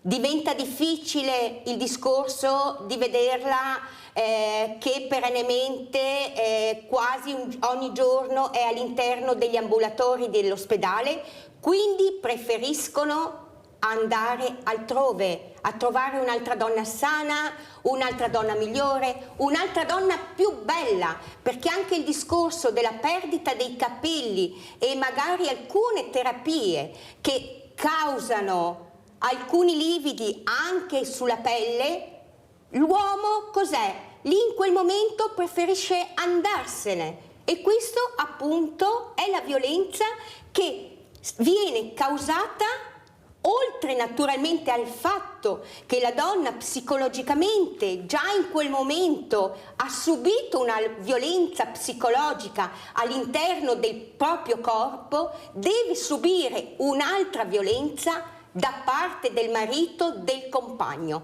perché non viene più accettata come la stessa donna, la donna quella malata. Non sei più la stessa, io di te non so più cosa farmene, non ho più bisogno di te. Ma non solo, ma anche a volte anche gli amici ragionano in questo modo. Sei quella bella donna che vai a fare l'aperitivo alla sera, una vita sociale molto intensa, al momento che ti ammali non sei più considerata, perché non sei più la stessa. Questo è quello che accade anche all'interno della malattia. Allora vediamo se il nostro bravissimo regista Andrea Basso riesce a trovare quel frammento di questa donna malata oncologica che abbiamo avuto ospite proprio la scorsa settimana, di questo gesto che siamo riusciti a fare proprio per vincere la paura, la vergogna. Vediamo se mi sente dalla regia di quello che ho detto, vediamo se riesce a trovare. Intanto sentiamo anche l'avvocato cosa ne pensa di quello che ha detto Petra, questa guerriera, nonostante questo percorso sta facendo difficile, sta cercando di aiutare anche altre donne, sta cercando di fare prevenzione. Avvocato Giancola.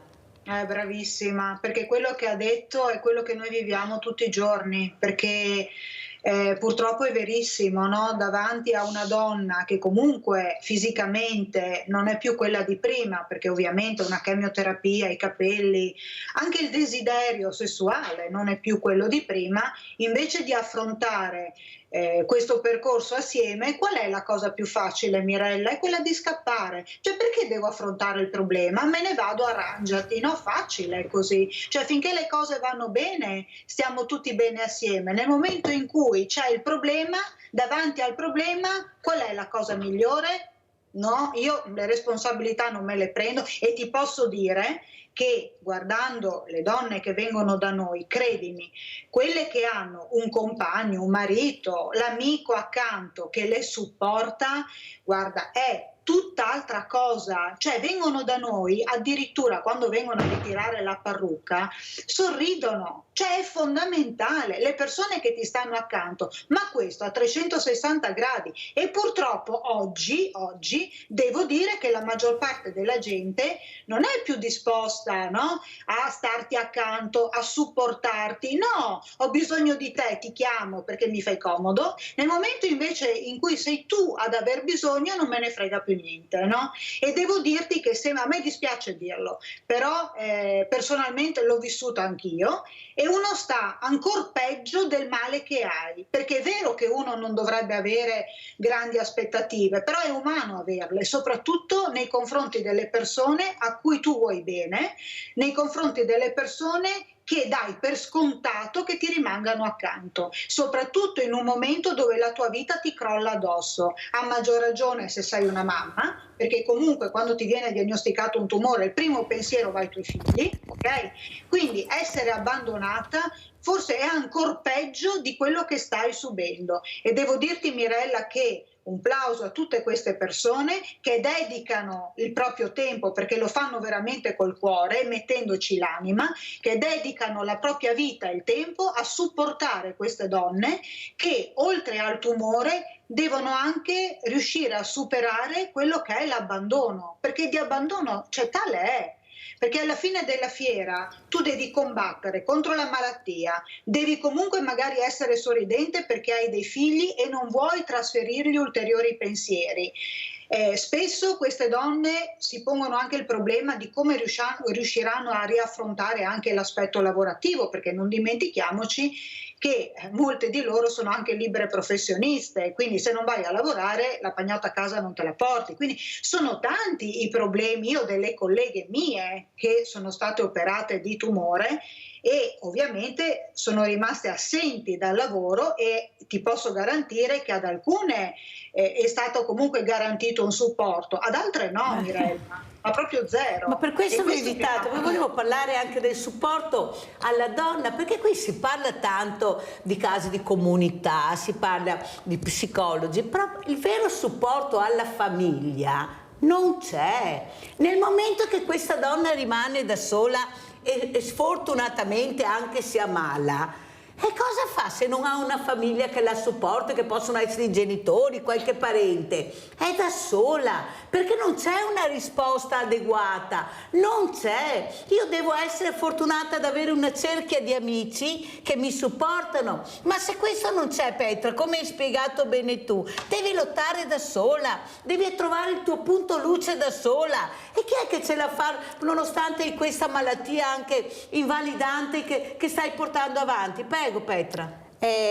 Guarda, un altro tema molto fresco, perché venerdì scorso tutte le ACTO regionali siamo stati all'OIEO di Milano, quindi abbiamo portato la storia di ogni ACTO regionale, quindi io ho portato la storia che è qui della Regione Veneto e del Triveneto, perché come associazione noi siamo Triveneto, quindi Veneto, Friuli, Venezia Giulia e Trentino, e la storia delle pazienti è proprio questa, che appunto anche per quanto riguarda l'aspetto psicologico che hai appena detto, non c'è un professionista medico che praticamente le sostenga, devono essere costrette, ma solamente quelle che ce la fanno, perché appunto dopo bisogna vedere anche il discorso del lavoro,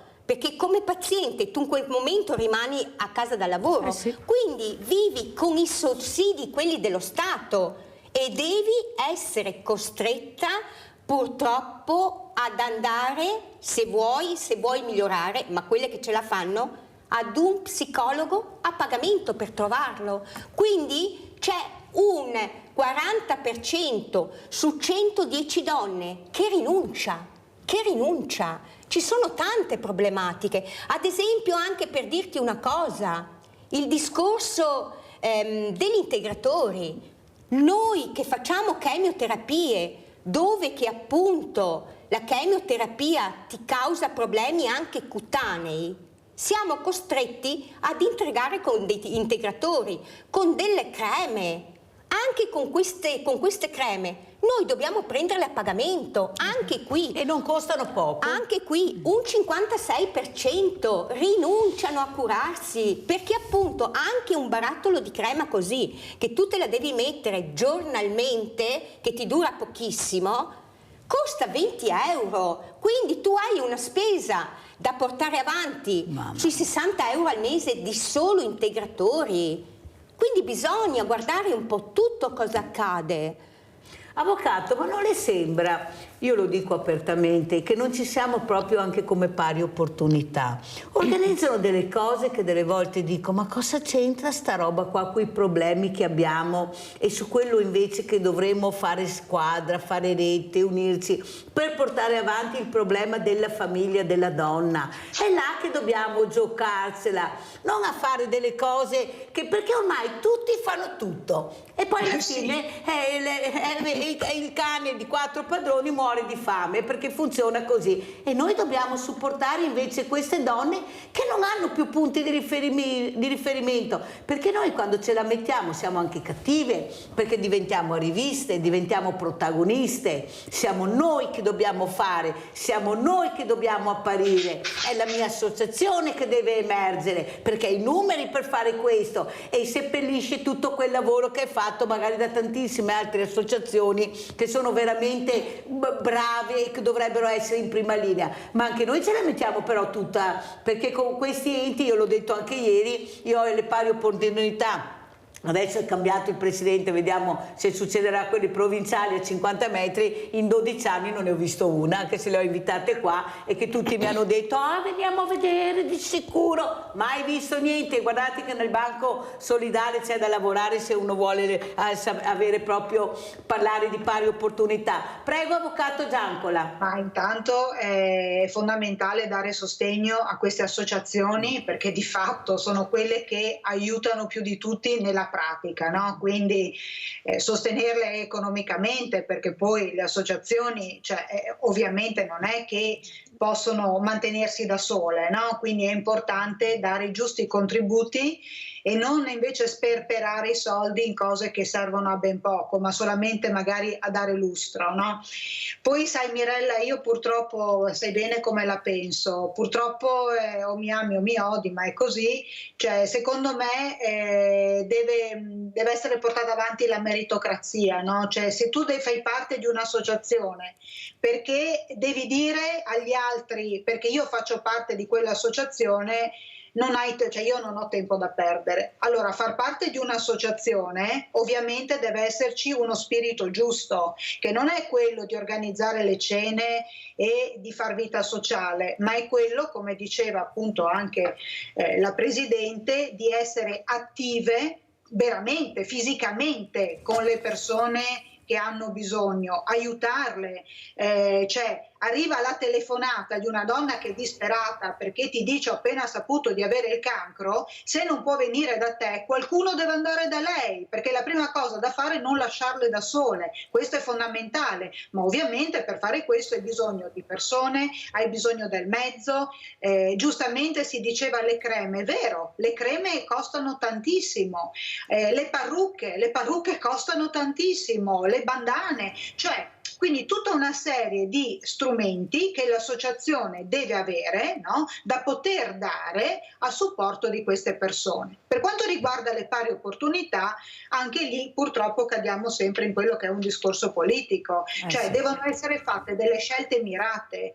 Quindi economicamente ci sono dei sussidi, bene, questi sussidi devono essere devoluti a chi effettivamente ne ha bisogno, dimostrando, perché l'associazione poi questo fa, dimostrando che quei soldi ricevuti sono stati utilizzati per determinate cose, così come ad esempio noi abbiamo regalato un ecografo all'ospedale o le creme alle pazienti, essere concrete, dimostrando quello che fai, ma se le associazioni non vengono finanziate, come fanno? Punto di domanda. Allora andiamo a vedere questo tumore ovarico a Belluno adesso, Petra, poi lo confrontiamo e lo commentiamo con Petra De Giannet. Andrea? Il reparto di ostetricia e ginecologia dell'ospedale di Feltre è molto apprezzato dalle donne di ogni età, non solo bellunesi, una unità operativa che ha un'attrattività molto importante. Qui si rivolgono donne dell'Alto Trevigiano e del Primiero e circa un terzo dei parti riguardano future mamme che arrivano da fuori provincia. Nel primo semestre 2023 i parti sono stati 355, 25 in più rispetto allo scorso anno, in un ambiente in cui il controllo del dolore viene eseguito anche con tecniche non farmacologiche, posizioni libere, parto in acqua, musico e cromoterapia. Un reparto all'avanguardia che viaggia sospinto da competenze d'alto livello. 7 dirigenti medici a capo di un team formato per scelta esclusivamente da ostetriche, 19 quelle in servizio più una coordinatrice e 15 OS che formano un team che è centro di riferimento per il tumore all'ovaio in rete con la marca trevigiana. Si collabora in tanti ambiti, in tanti settori, uno di questi è proprio quello in ambito ginecologico del tumore ovarico. Si è sviluppato assieme un percorso di diagnosi e di terapia che accomuna le due aziende, quindi una collaborazione importante a favore dell'utenza. Circa 35 i casi all'anno registrati in provincia per una patologia che, pur avendo una bassa incidenza, risulta molto aggressiva. Dobbiamo informare meglio su che cos'è che le donne devono fare, quali sintomi devono fare attenzione. Nello stesso tempo noi dobbiamo essere in grado di fare diagnosi precise. Abbiamo gli strumenti, adesso l'ecografia è uno strumento essenziale e molto più preciso di quello che si pensa, però va usato bene. La dottoressa Favretti annota come siano necessarie competenze che debbono essere coltivate perennemente. Anche se dal punto di vista numerico non è un'incidenza che spaventa, però in realtà le risorse che richiede poi per essere curato e il costo, il prezzo che si paga in qualità di vita e in vita stessa sono molto importanti. Dal Ben oggi ha salutato la dottoressa Favretti, che andrà in pensione dal 1° settembre ma che resterà nella squadra dell'ULSS Dolomiti con altri incarichi. Il concorso per il o la nuova primario scade il 14 agosto. Temporaneamente il reparto sarà retto dal dottor Giorgio Guazzelli. Allora, abbiamo visto questo servizio, non è recentissimo, ma fa capire anche dei passi avanti e secondo il mio parere, il mio modesto parere, se dei passi sono stati fatti in avanti è per questa guerriera che ho a fianco, che ha creduto nella prevenzione, di mettersi in prima linea, di cercare di creare un qualcosa che è l'associazione che ha creato, con l'aiuto anche, salutiamo anche il dottor Busato, veramente lo salutiamo, veramente grande, che ha capito l'impegno che si stava mettendo Petra per cercare di fare prevenzione e aiutare. Prego Petra. Sì, in effetti noi siamo presenti come Acto Triveneto, siamo presenti anche all'ospedale di Feltre. E proprio oggi all'interno dell'ospedale dedicano una giornata, perché oggi sarebbe la giornata mondiale sul tumore ovarico, quindi cadiamo a pennello. Dedicano praticamente un make-up dedicato alle pazienti, la cura e il benessere del proprio viso, del proprio volto, benessere in generale a 360 gradi. Una cosa che appunto noi come associazione, siccome siamo un'associazione pazienti, per noi è l'importanza che le pazienti stiano bene, che abbiano una qualità di vita migliore. Questo è il nostro scopo principale e fondamentale. Tutto il resto a noi non ci interessa. Per noi, davanti a noi, ci sono le pazienti. In alleanza con i medici ginecologi e oncologi, perché facciamo delle giornate di informazione e prevenzione per tutte quante le donne, ma non solo, mettiamo in piedi dei convegni. Il 15 di marzo abbiamo fatto un bellissimo convegno al BHR Hotel dove si è parlato di sessualità e malattia, perché come diceva prima l'avvocato, il problema è anche la sessualità. Dopo un intervento chirurgico, dopo le chemioterapie, che non sei più la stessa. Quindi noi ogni giorno, in alleanza con i medici, come associazione, pensiamo cosa possiamo fare per una qualità di vita migliori alle pazienti. Avvocato Giancola, lei? Devo dire che secondo me questo è il vero supporto, no? Cioè essere accanto alla paziente, e altrettanto importante secondo me è proprio il messaggio che viene dato dalla paziente che è uscita, no, da questo percorso e ne è uscita. Ovviamente rimane la paura, perché magari per altri anni bisogna fare delle terapie, poi ci sono i controlli, la paura che hai il giorno prima, i mesi prima del controllo, però il mutuo aiuto secondo me funziona tanto, cioè sentirti dire da una persona che ha passato quello che stai passando tu, io ce l'ho fatta, guarda che se ne esce fuori, cioè Secondo me poi torniamo al punto di partenza, no? L'importanza di non lasciare da sola la paziente in un momento dove ti crolla il mondo addosso e dove purtroppo per molte di loro si trovano a essere anche da sole. Secondo me la parte, ecco, il vero fulcro è proprio lo star vicino a queste persone, così come faccio io nel mio e chi fa il mio mestiere, nel non lasciarle da sole proprio nel momento in cui arrivano da noi piene di paura, dove ti fanno 1000 domande con 1000 timori, soprattutto per quello che riguarda i figli, anche perché sai Mirella, molte di loro per quanto riguarda il mio campo non sono autonome economicamente, quindi anche quello è un aspetto da non sottovalutare, no? Quindi dare anche la possibilità a queste donne che dobbiamo mettere in protezione. Fra l'altro Mirella, prima volevo aggiungere, per avvalorare quello che dicevi tu, no? Quando spesso la donna che è costretta a lasciare l'abitazione coi figli, non sempre si riesce a trovare la collocazione vicino casa.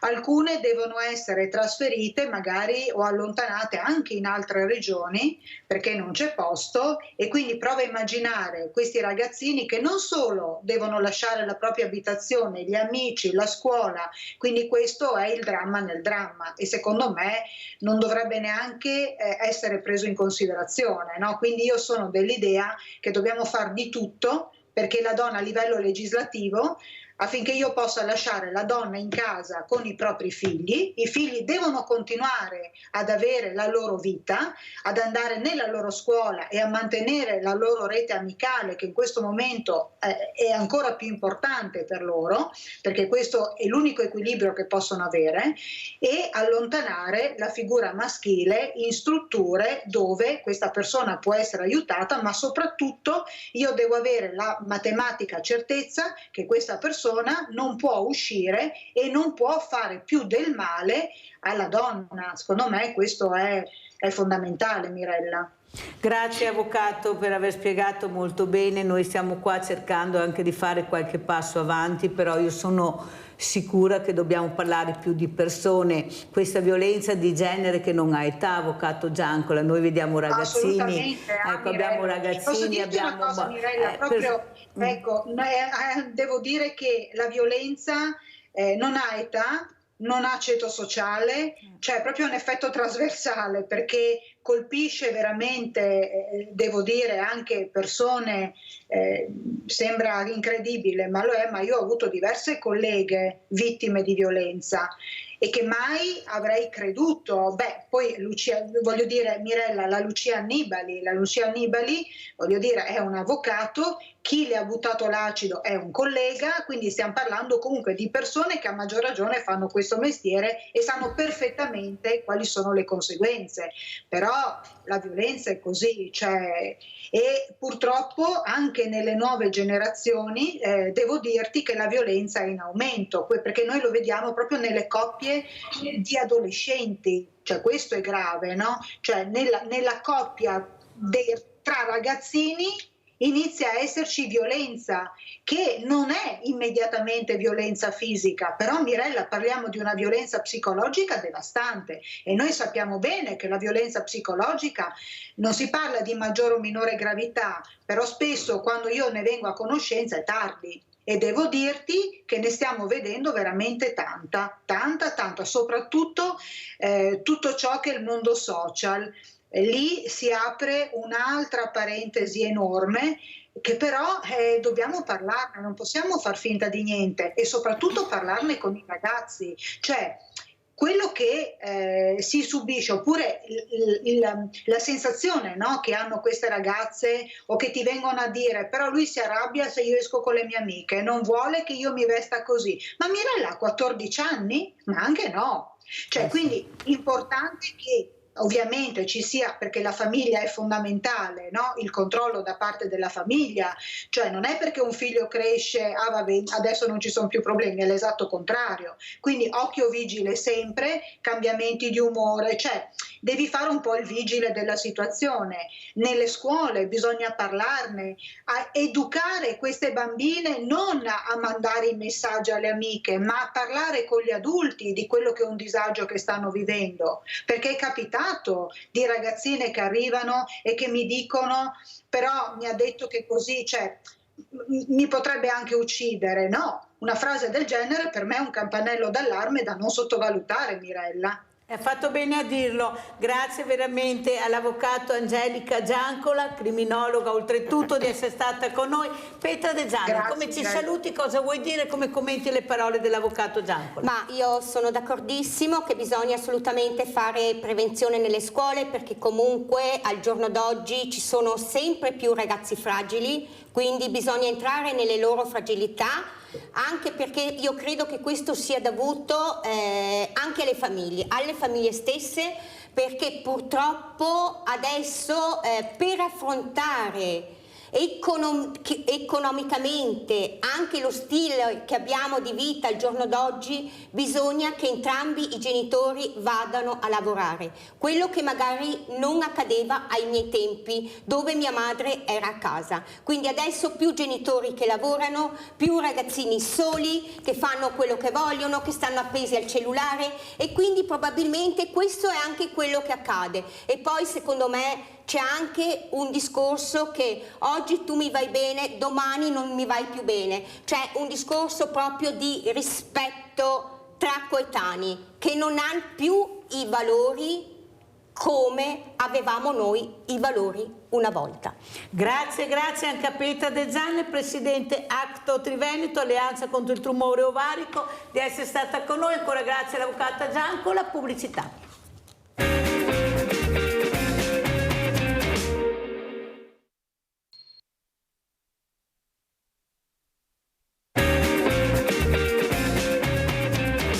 Diamo noi un tetto ai nostri dipendenti, così l'impresa risolve il problema a casa. Ed è con noi il dottor Patrizio Deitos, CEO, amministratore delegato, grazie di essere qui. Saluto anche Don Paolo Magoga. Buongiorno Don Paolo, grazie anche a lei di essere qui, sono veramente contenta di questi collegamenti. Allora partirei proprio dal dottor Deitos, ma che belle queste parole, l'importanza di dare un senso proprio ai dipendenti. Ecco, il grande Leonardo Del Vecchio aveva puntato molto sui dipendenti, lui sapeva cosa vuol dire essere dipendenti, avere l'attenzione del datore di lavoro, sentirsi supportato, perché io dico sempre, dottor Deitos, che se l'azienda va bene è merito dell'operaio, del dipendente, è merito di queste figure che abbiamo forse relegato troppo all'ultimo posto e sono la colonna vertebrale dell'azienda. Prego dottor Deitos e grazie di essere ancora qui. Buongiorno, grazie a voi. Innanzitutto io vorrei cambiare un po' il paradigma di operai e dipendenti chiamandoli collaboratori. Io li chiamo sempre i nostri collaboratori. L'attenzione quindi ai collaboratori e il welfare aziendale è nel DNA dei grandi imprenditori che hanno fatto grande l'Italia, sia non solo l'Italia, anche i Veneto.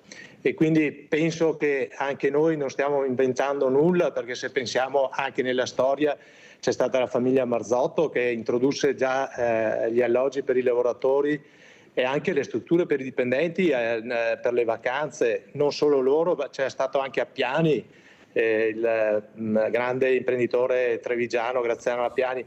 Quindi diciamo che l'attenzione per i collaboratori è assolutamente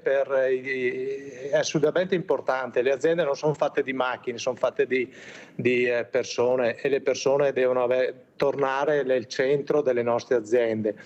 Per cui diciamo che questa attenzione, se vogliamo, ma non è altro che una responsabilità sociale d'impresa che fa sì che il collaboratore stia bene, che quindi possa lavorare in maniera tranquilla, che possa essere collaborativo, che possa essere anche che abbia anche la maglietta dell'azienda per portarla avanti.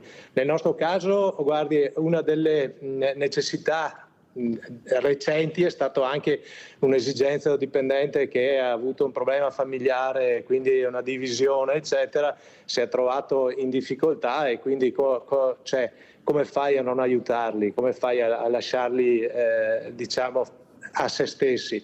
D'altra parte, se loro sono contenti, danno valore aggiunto alle nostre aziende. Dottor Deitos, a me invece piace chiamarlo proprio col suo nome operaio, perché è un bellissimo nome, dottor Deitos, perché opera, è come l'ape operaia, questa persona che cerca di dare il meglio di se stesso all'interno di un'azienda, di una struttura, però che vuole essere ascoltato, che vuole essere capito. Tanto è vero che lei ha citato dei nomi importanti, ha citato Appiani, ha citato I Marzotto, ha citato anche quei capitani di industria che però avevano capito, magari anche con la quinta elementare, dottor Deitos, senza laurea, ma l'importanza della figura umana, dell'operaio. Ecco, questa persona che opera, che dà tutto a se stessa, ma ha bisogno di essere supportato. Allora cosa facciamo? Intanto facciamo le case vicino anche alla fabbrica, così anche questa persona riesce ad arrivare in tempo reale, meno stressata. Riusciamo a investire nella famiglia quando hanno bisogno, perché sono partecipi dell'azienda, perché se l'operaio lavora, perché opera all'interno e dà tutto se stesso, io devo riuscire a dare delle risposte. Poi si è andato da tutta un'altra parte. Ecco, qui c'è la sfida a chi ha i più grandi palazzi, i più grandi yacht, e si colpisce sempre, poi non tutti, diciamo una parte, dottor Deitos, perché bisogna anche parlare chiaro qualche volta. Ecco, non ho i soldi per dare di più all'operaio perché mi costa troppo. Non è che costa troppo l'operaio, è se c'è la volontà di aiutare questa figura, perché se l'Italia è diventata grande, dottor Deitos, lei l'ha detto bene, è merito di queste figure, magari anche tanto sottopagate una volta, magari con sacrifici enormi perché non c'erano gli strumenti che ci sono adesso, però che hanno fatto diventare grandi le aziende e poi li ritroviamo che non riescono neanche a entrare nelle case, nelle RSA, perché hanno delle pensioni bassissime, dottor Deitos. Allora io ho fatto un appello, dottor Deitos, tutti questi grandi industriali, invece di prendersi un yacht in più, magari un palazzo in più, che investano in queste strutture. Abbiamo delle liste d'attesa impressionanti, non ce la fanno, delle volte hanno una solitudine che veramente mi fa rabbrividire. Io ho un banco solidale, dottor Deitos, perciò so di cosa parlo. Oggi è aperto, ad esempio, e quando vedo questa persona che si avvicina e quasi con le lacrime mi dice: hai un pacchettino di caffè, mi vengono i brividi, dottor Deitos, veramente mi vengono i brividi. Dico, ma allora questo paese arriviamo a portare il radicchio nella luna, il prosecco il migliore, e poi abbiamo queste figure che non sono supportate. Io l'ho invitata perché tanto di cappello, chapeau, dottor Deitos, per quello che sta cercando di fare e di dire. Prego, a lei. No, grazie.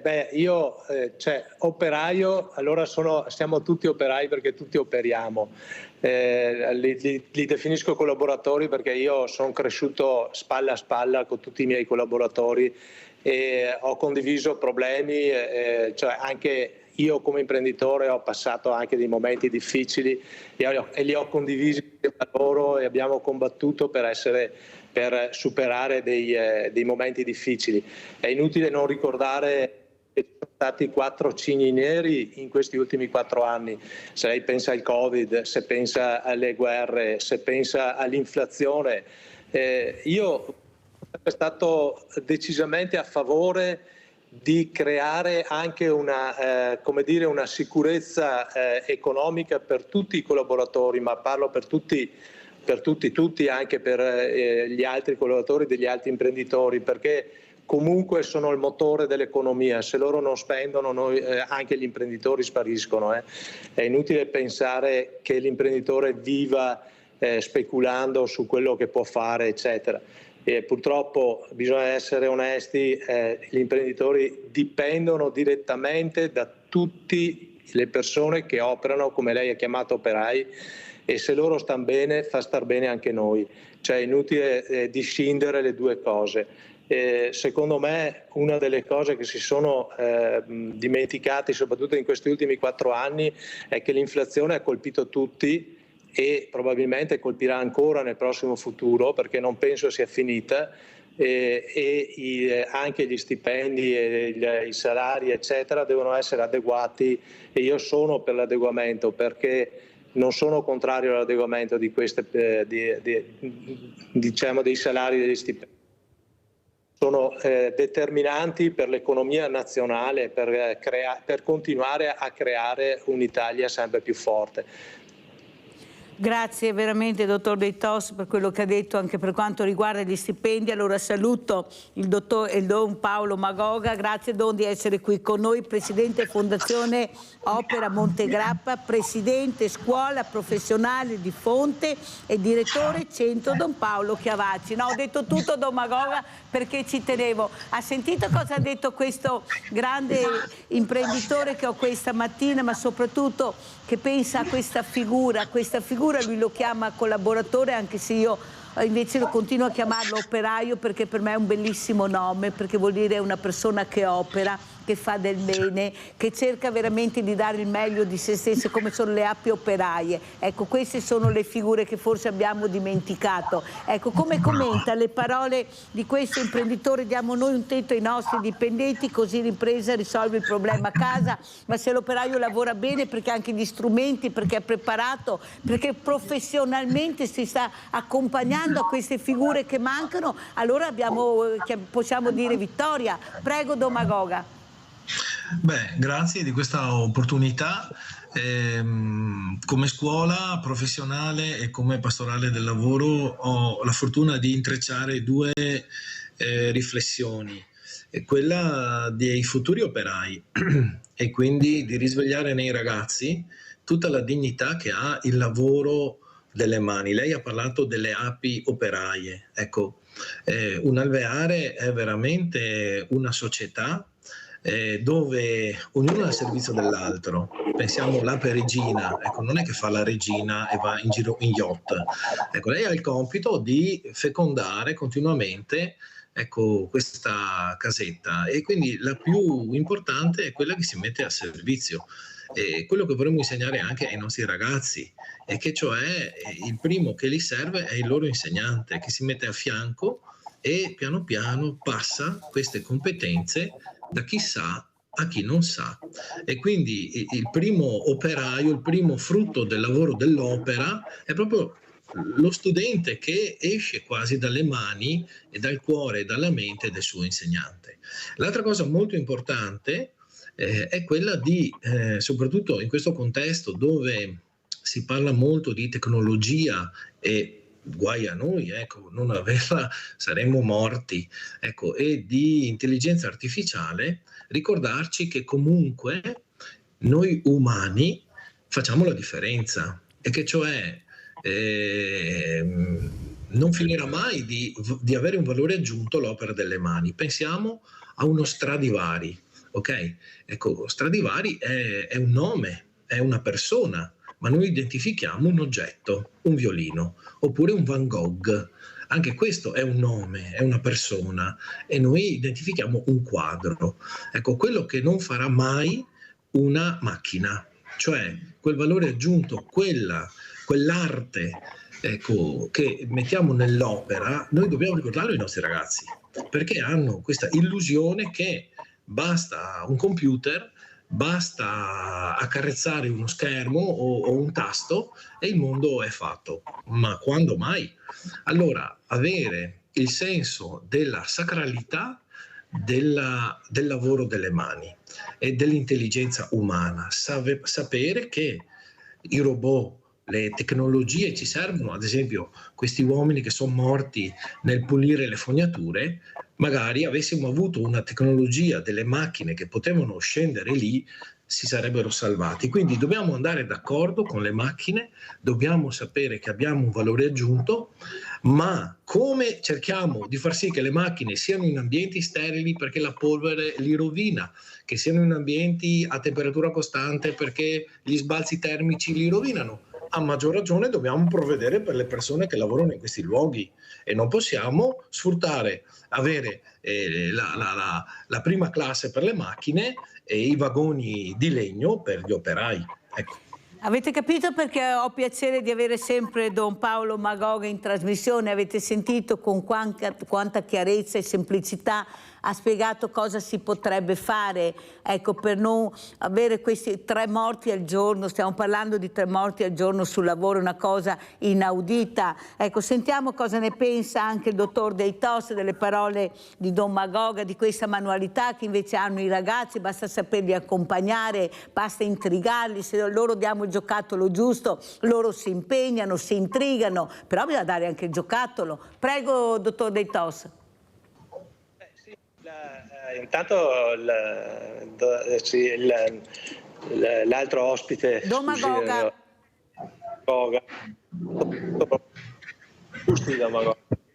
I giovani sono il futuro, quindi è sicuramente encomiabile continuare ad investire nei giovani. Sono quelli che daranno il seguito anche alle nostre imprese, perché attenzione, le imprese dopo che moriamo noi rimarranno ancora e dovranno essere portate avanti ancora, quindi non c'è solo un passaggio generazionale dell'imprenditore, ma c'è un passaggio generazionale anche di tutti quelli che operano, e far capire a tutti i giovani che operare è anche una cosa importante anche nel futuro, che è determinante. E parlando delle morti nel lavoro, questo è un tasto veramente dolente, perché non si riesce a capire perché continuano a succedere queste cose. Adesso, per l'amor di Dio, io non voglio fare il giudice di nessuno, per l'amor di Dio, però sicuramente fare un'attenzione, dare un'attenzione particolare a quelli che lavorano e che si stanno dando il loro beneficio anche alla società, perché stanno facendo qualcosa di importante. Bisogna cercare di salvaguardarli. Non si può pensare che una vita umana quanto vale? Vale tutto, cioè quanto vale se muoio io? Vale tutto, perché non ha valore. Quindi diciamo che qualsiasi investimento fatto per la sicurezza, secondo me, è sempre poco. Quindi sicuramente le morti nel lavoro sono quelle determinanti. Poi, per l'amor di Dio, ci sono anche delle morti in incidenti stradali, eccetera. Però questo premetto, non disdegno, per esempio, quando penso alla multa che posso prendere io per l'eccesso di velocità, ma la prendo volentieri, perché piuttosto che fare un incidente è meglio che sto facendo un errore. Quindi diciamo che sono molto favorevole a tutto ciò che può salvaguardare la salute di tutti, dalla mia a quelle degli altri e anche quelle delle persone che operano. È molto importante dare un futuro, e dare un futuro garantito anche a tutti i giovani che stanno venendo. Dopo, se andiamo a ritroso all'interno delle nostre aziende, anche io sto notando giovani oggi che si affacciano al mondo del lavoro, ma probabilmente anche una mancanza di natalità nel nostro paese, perché abbiamo meno giovani di una volta, e questo può creare un problema nel futuro. È vero che si può automatizzare sempre di più, e magari, come diceva il Don Magoga, si possono utilizzare le macchine sempre in maniera più intelligente, però è anche importante avere questi giovani che crescono, che diano importanza all'operare, a lavorare, a creare qualcosa di concreto. Non si vive solo di servizi, bisogna anche creare qualcosa, e quindi bisogna anche operare. Allora andiamo a vedere anche questo video che ha portato Don Magoga sul termocompost. Andiamo a sentire e vedere, poi lo commentiamo.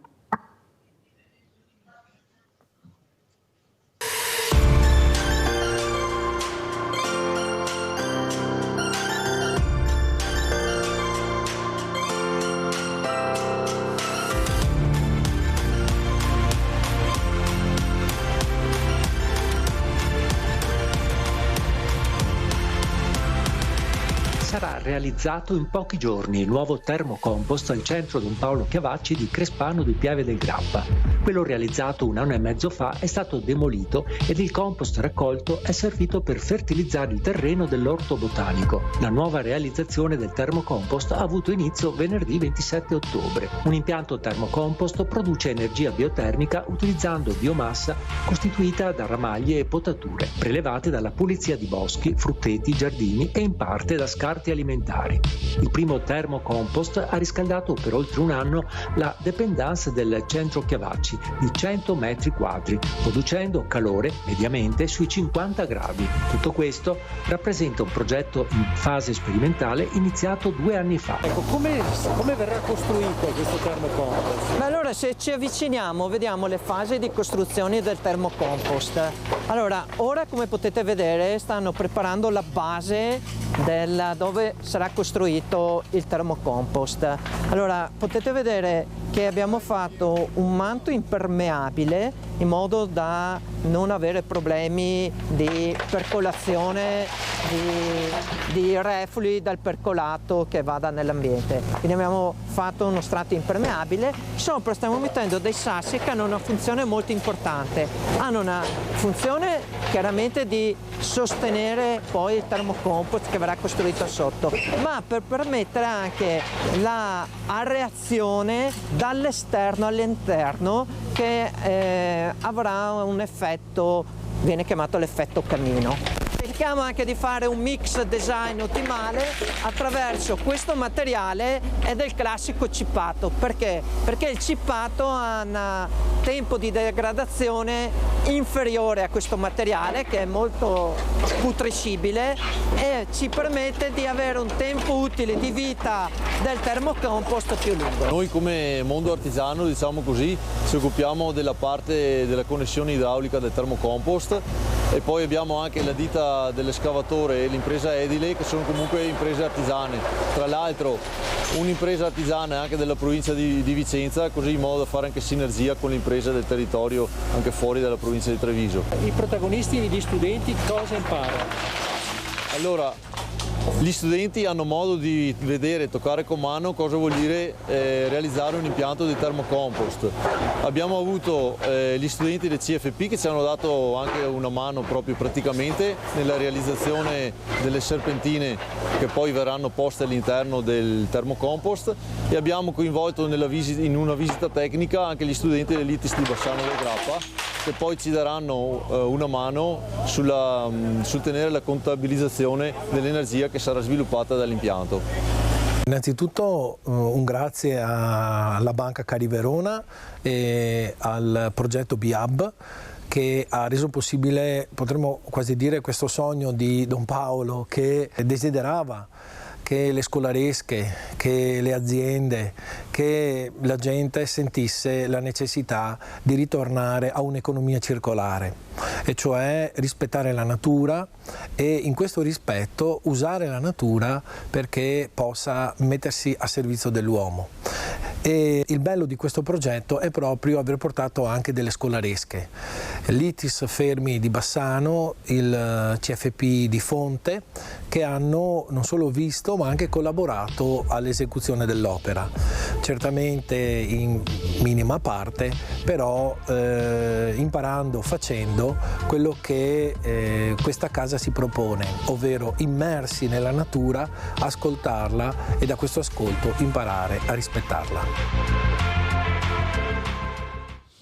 Allora, Don Magoga, intanto grazie per questo servizio che fa capire che se ci si impegna con i giovani rispondono, i giovani guardano, assorbono, certo, poi decidono cosa fare, però devono toccare con mano, e lei fa bene a portarli perché sono stanchi delle lezioncine in classe, loro vogliono vedere, vogliono essere protagonisti e sono anche bravissimi. Abbiamo dei geni che non ci rendiamo neppure conto perché hanno una creatività incredibile, l'importante è farli diventare protagonisti. Prego, Don Magoga.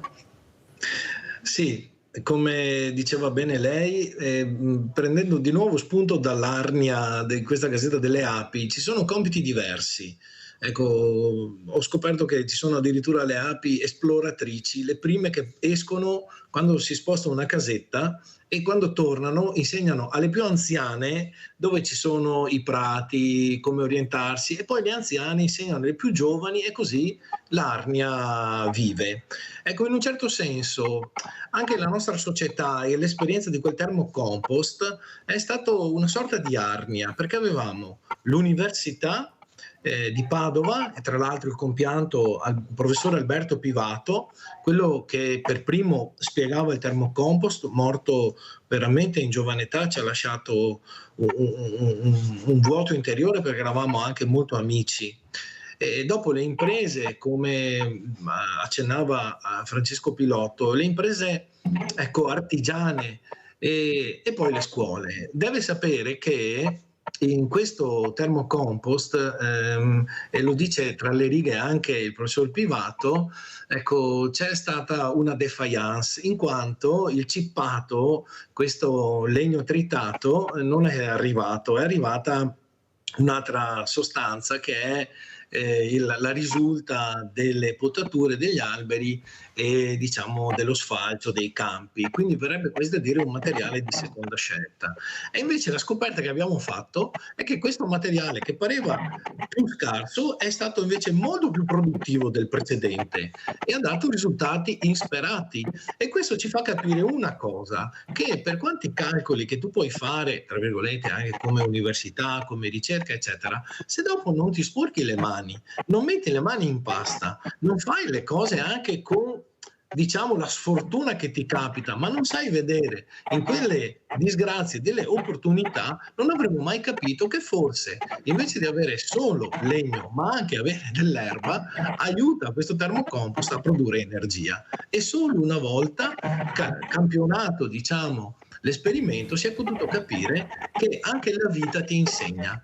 E io credo che per i nostri ragazzi che si sono sporcati veramente le mani e hanno sentito anche tutto il disagio di un'attesa di un materiale, e purtroppo la constatazione che quel materiale non era arrivato, e quindi è arrivato un materiale tra virgolette di serie B, e invece proprio quello che pareva di serie B è diventato di serie A. Provi a pensare questo per dei ragazzi che per tanto tempo, proprio perché frequentano le scuole professionali, le scuole tecniche, eccetera, sono stati considerati di serie B rispetto ad altri che invece facevano le scuole di intellettualità, eccetera, eccetera. Vedere e scoprire come non è detto perché una cosa appare di serie B lo sia per sempre. Guarda caso, nel termocompost proprio quel materiale dà più energia del materiale del termocompost precedente. E credo che queste siano delle lezioni di vita che i ragazzi imparano proprio sul campo. Quello che si può dire dell'erba rispetto al cippato lo si può dire di te rispetto a un altro che magari frequenta una scuola, tra virgolette, alta. Sentiamo come commenta il dottor Deitos questo importante video e queste importanti parole di Don Magoga. Prego, dottor Deitos. Complimenti a Don Magoga, perché sicuramente l'economia circolare fa parte ormai del nostro essere, del nostro pensare. Ecco, noi come azienda abbiamo fatto pochi anni fa un progetto anche di economia circolare, se vogliamo, relativo al Bosco del Cansiglio, che è un bosco, l'antica foresta d'Areno, che è uno dei boschi più importanti d'Italia, dove c'è il faggio. E abbiamo fatto un progetto, in quel momento là tutto quel legno là andava bruciato solo per fare pizze o per il riscaldamento, e abbiamo cercato di fare un progetto per creare, per utilizzare e per dare un valore aggiunto anche a questo prodotto, e quindi abbiamo fatto le famose assi del Cansiglio con grande successo. Dopo, all'epoca del VAI, abbiamo recuperato tutto il materiale, perché in quel momento là era caduto, e abbiamo pagato anche più di quello che era il mercato per dare potenza alla foresta per poter intervenire subito. Quindi diciamo che la concentrazione da parte di tutti, e faccio i complimenti a Don Magoga, perché comunque è una soluzione veramente interessante. Noi tra l'altro abbiamo anche tanto cippato, quindi potrebbe essere interessante anche una cosa. Poi vi metto in contatto, dottor Deitos, così ecco, vi parlate, perché trovo molto importante, ecco, questa collaborazione. Prego. Sì, quindi diciamo che il fatto di creare un'area di compostaggio per creare del calore o comunque del gas, eccetera, è veramente interessante. Siamo tutti concentrati in questo momento storico. Chiamiamo anche greenwashing qualche volta, perché qualcuno lo utilizza solo per fare un po' di pubblicità, però l'economia circolare sta diventando veramente il focus di tutti gli imprenditori. Noi tra l'altro siamo diventati società benefit dall'anno scorso per volontà tra l'altro di mio figlio, che vuole continuare l'attività e vuole creare un valore aggiunto anche per tutto quello che è la società, quindi concentrazione sull'ESG. L'ESG tratta di territorio, sociale, governance, quindi vuol dire concentrarsi su tutto quello che è la gestione anche dell'azienda, la gestione del territorio. Noi lavorando legno abbiamo proprio questa grande attenzione a quello che può essere l'utilizzo anche della materia prima, perché se pensiamo che un albero ci mette anche 100 anni per crescere e noi magari rischiamo di buttare via tutta l'energia che ha messo questo albero per crescere per bruciarlo solamente, invece se lo andiamo a e utilizzarlo creiamo quel famoso pozzo di carbonio dove il carbonio viene fissato e quindi il lavoro positivo che ha fatto l'albero nella sua vita viene utilizzato. Quindi cerchiamo di utilizzare anche gli scarti, abbiamo fatto dei progetti Ecos con tutti gli scarti del legno, quindi diciamo che tutto quello che riguarda l'economia circolare e la gestione del territorio in maniera consapevole fa parte di tutti i imprenditori. Dottor Deitos, questa manualità che invece noi scopriamo in tanti ragazzi, come ho detto prima, se diamo loro dei giochi interessanti, la trovano, abbiamo visto nella robotica, Domagog ha portato dei ragazzi con dei robot che io sono rimasta veramente incredibilmente, ma veramente stupita di quanta creatività hanno questi ragazzi. Allora forse se li ascoltiamo di più e diamo loro più possibilità di operare, perché loro vogliono questo e loro non vogliono annoiarsi, loro vogliono fare, magari sbagliando, ma vogliono fare. Domagog cosa dice anche rispetto alle parole del dottor Deitos? L'ha sentito suo figlio? Ma è perché c'è un perché il figlio è diventato anche così, c'è un perché. Prego Domagog. Sì, assolutamente. Tornando un attimo all'economia circolare, tanto per darle alcuni dati, ecco, questo termocompost scalda sostanzialmente non solo un appartamento di 100 metri quadrati per quasi 6 mesi freddi durante l'anno e sono stati calcolati 3 euro al giorno.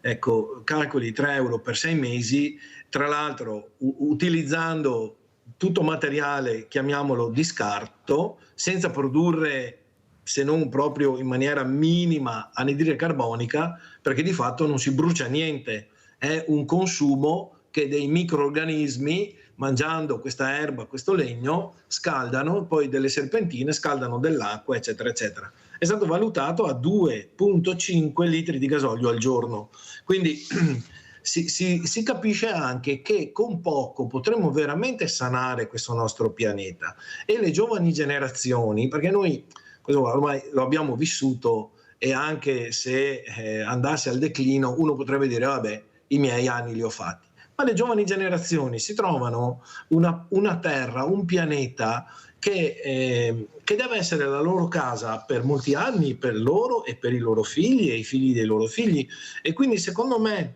che anche le imprese, le aziende, a parte appunto questo greenwashing, cioè questa farsa di pulire, no? Di verde determinate realtà inquinanti, falsificando eccetera eccetera, ma c'è invece una tensione che le piccole imprese, ma speriamo anche le grandi imprese, vivono per far sì che i giovani abbiano un futuro migliore, e questo bisogna continuamente gridarlo, perché il rischio, pensiamo poi a quanto inquina un missile, a quanto inquina una guerra, ecco, il rischio di dire vabbè, facciamo tutto questo, dopo 4 cannonate va giù tutto, e rischia di far perdere la speranza. Invece, come ci ricorda Papa Francesco, mai perdere la speranza.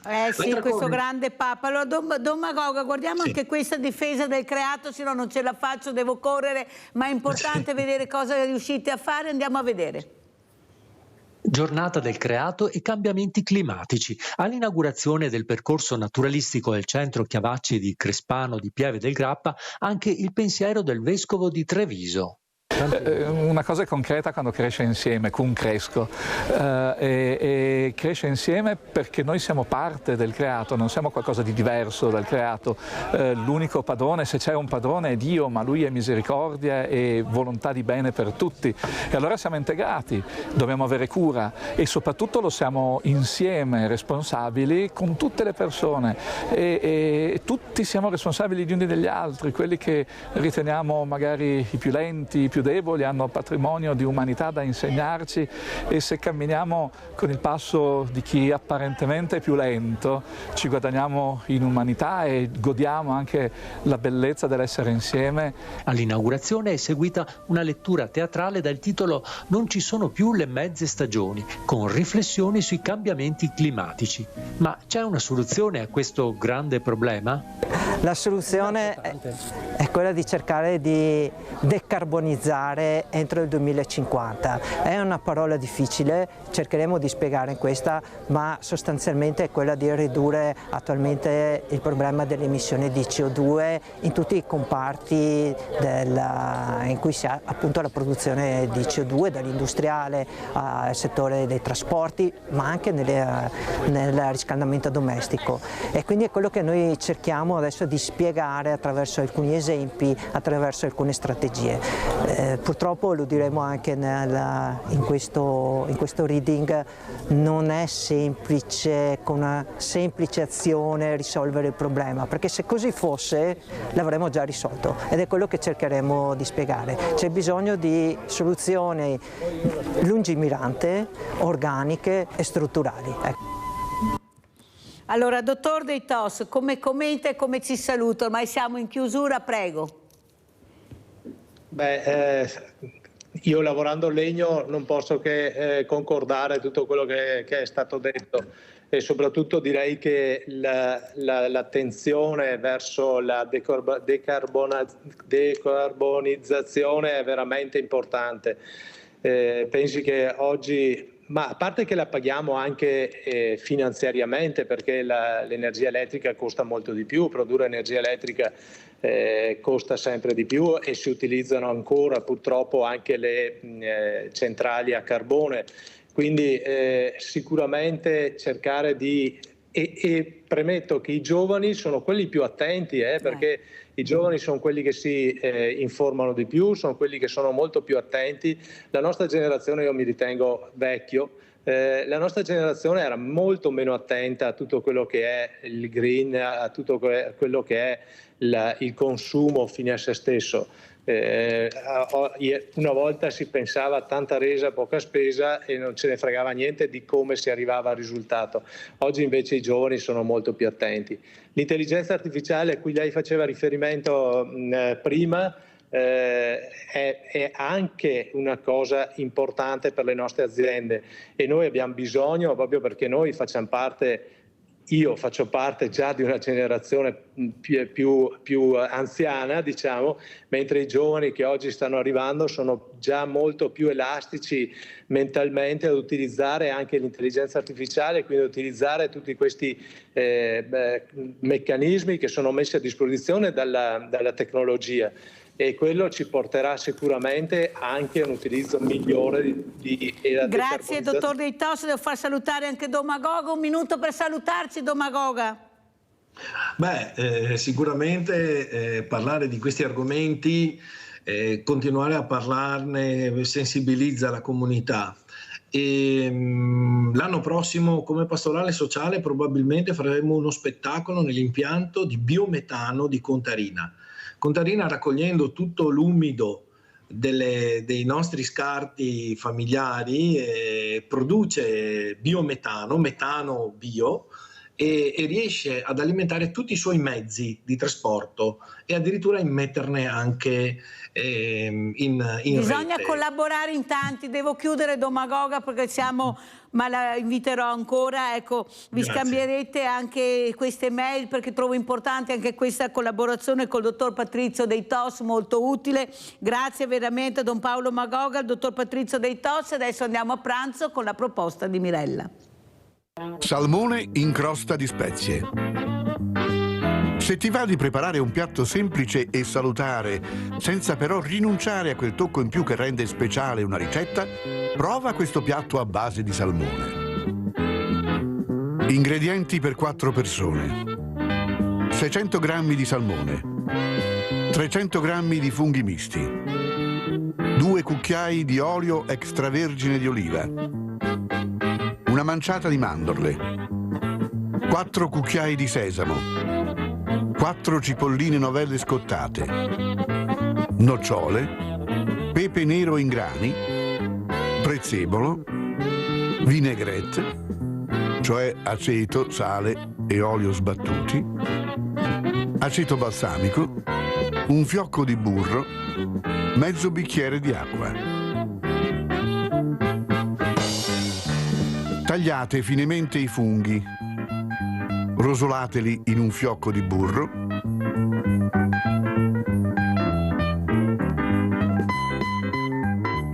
aggiungete l'aceto balsamico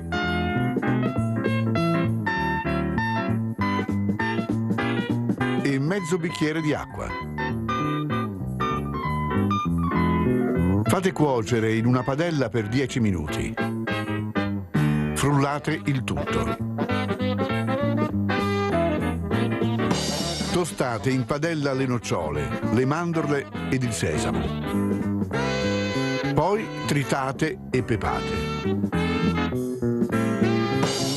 Tagliate il salmone in pezzi, salate e pepate leggermente. Impanate nelle spezie.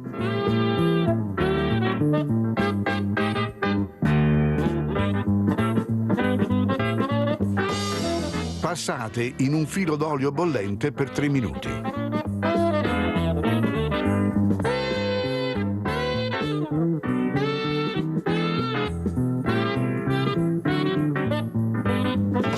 Scaldate la vinaigrette con le cipolline e disponete le cipolline con la salsa dei funghi nei piatti. Adagiate i pezzi di salmone.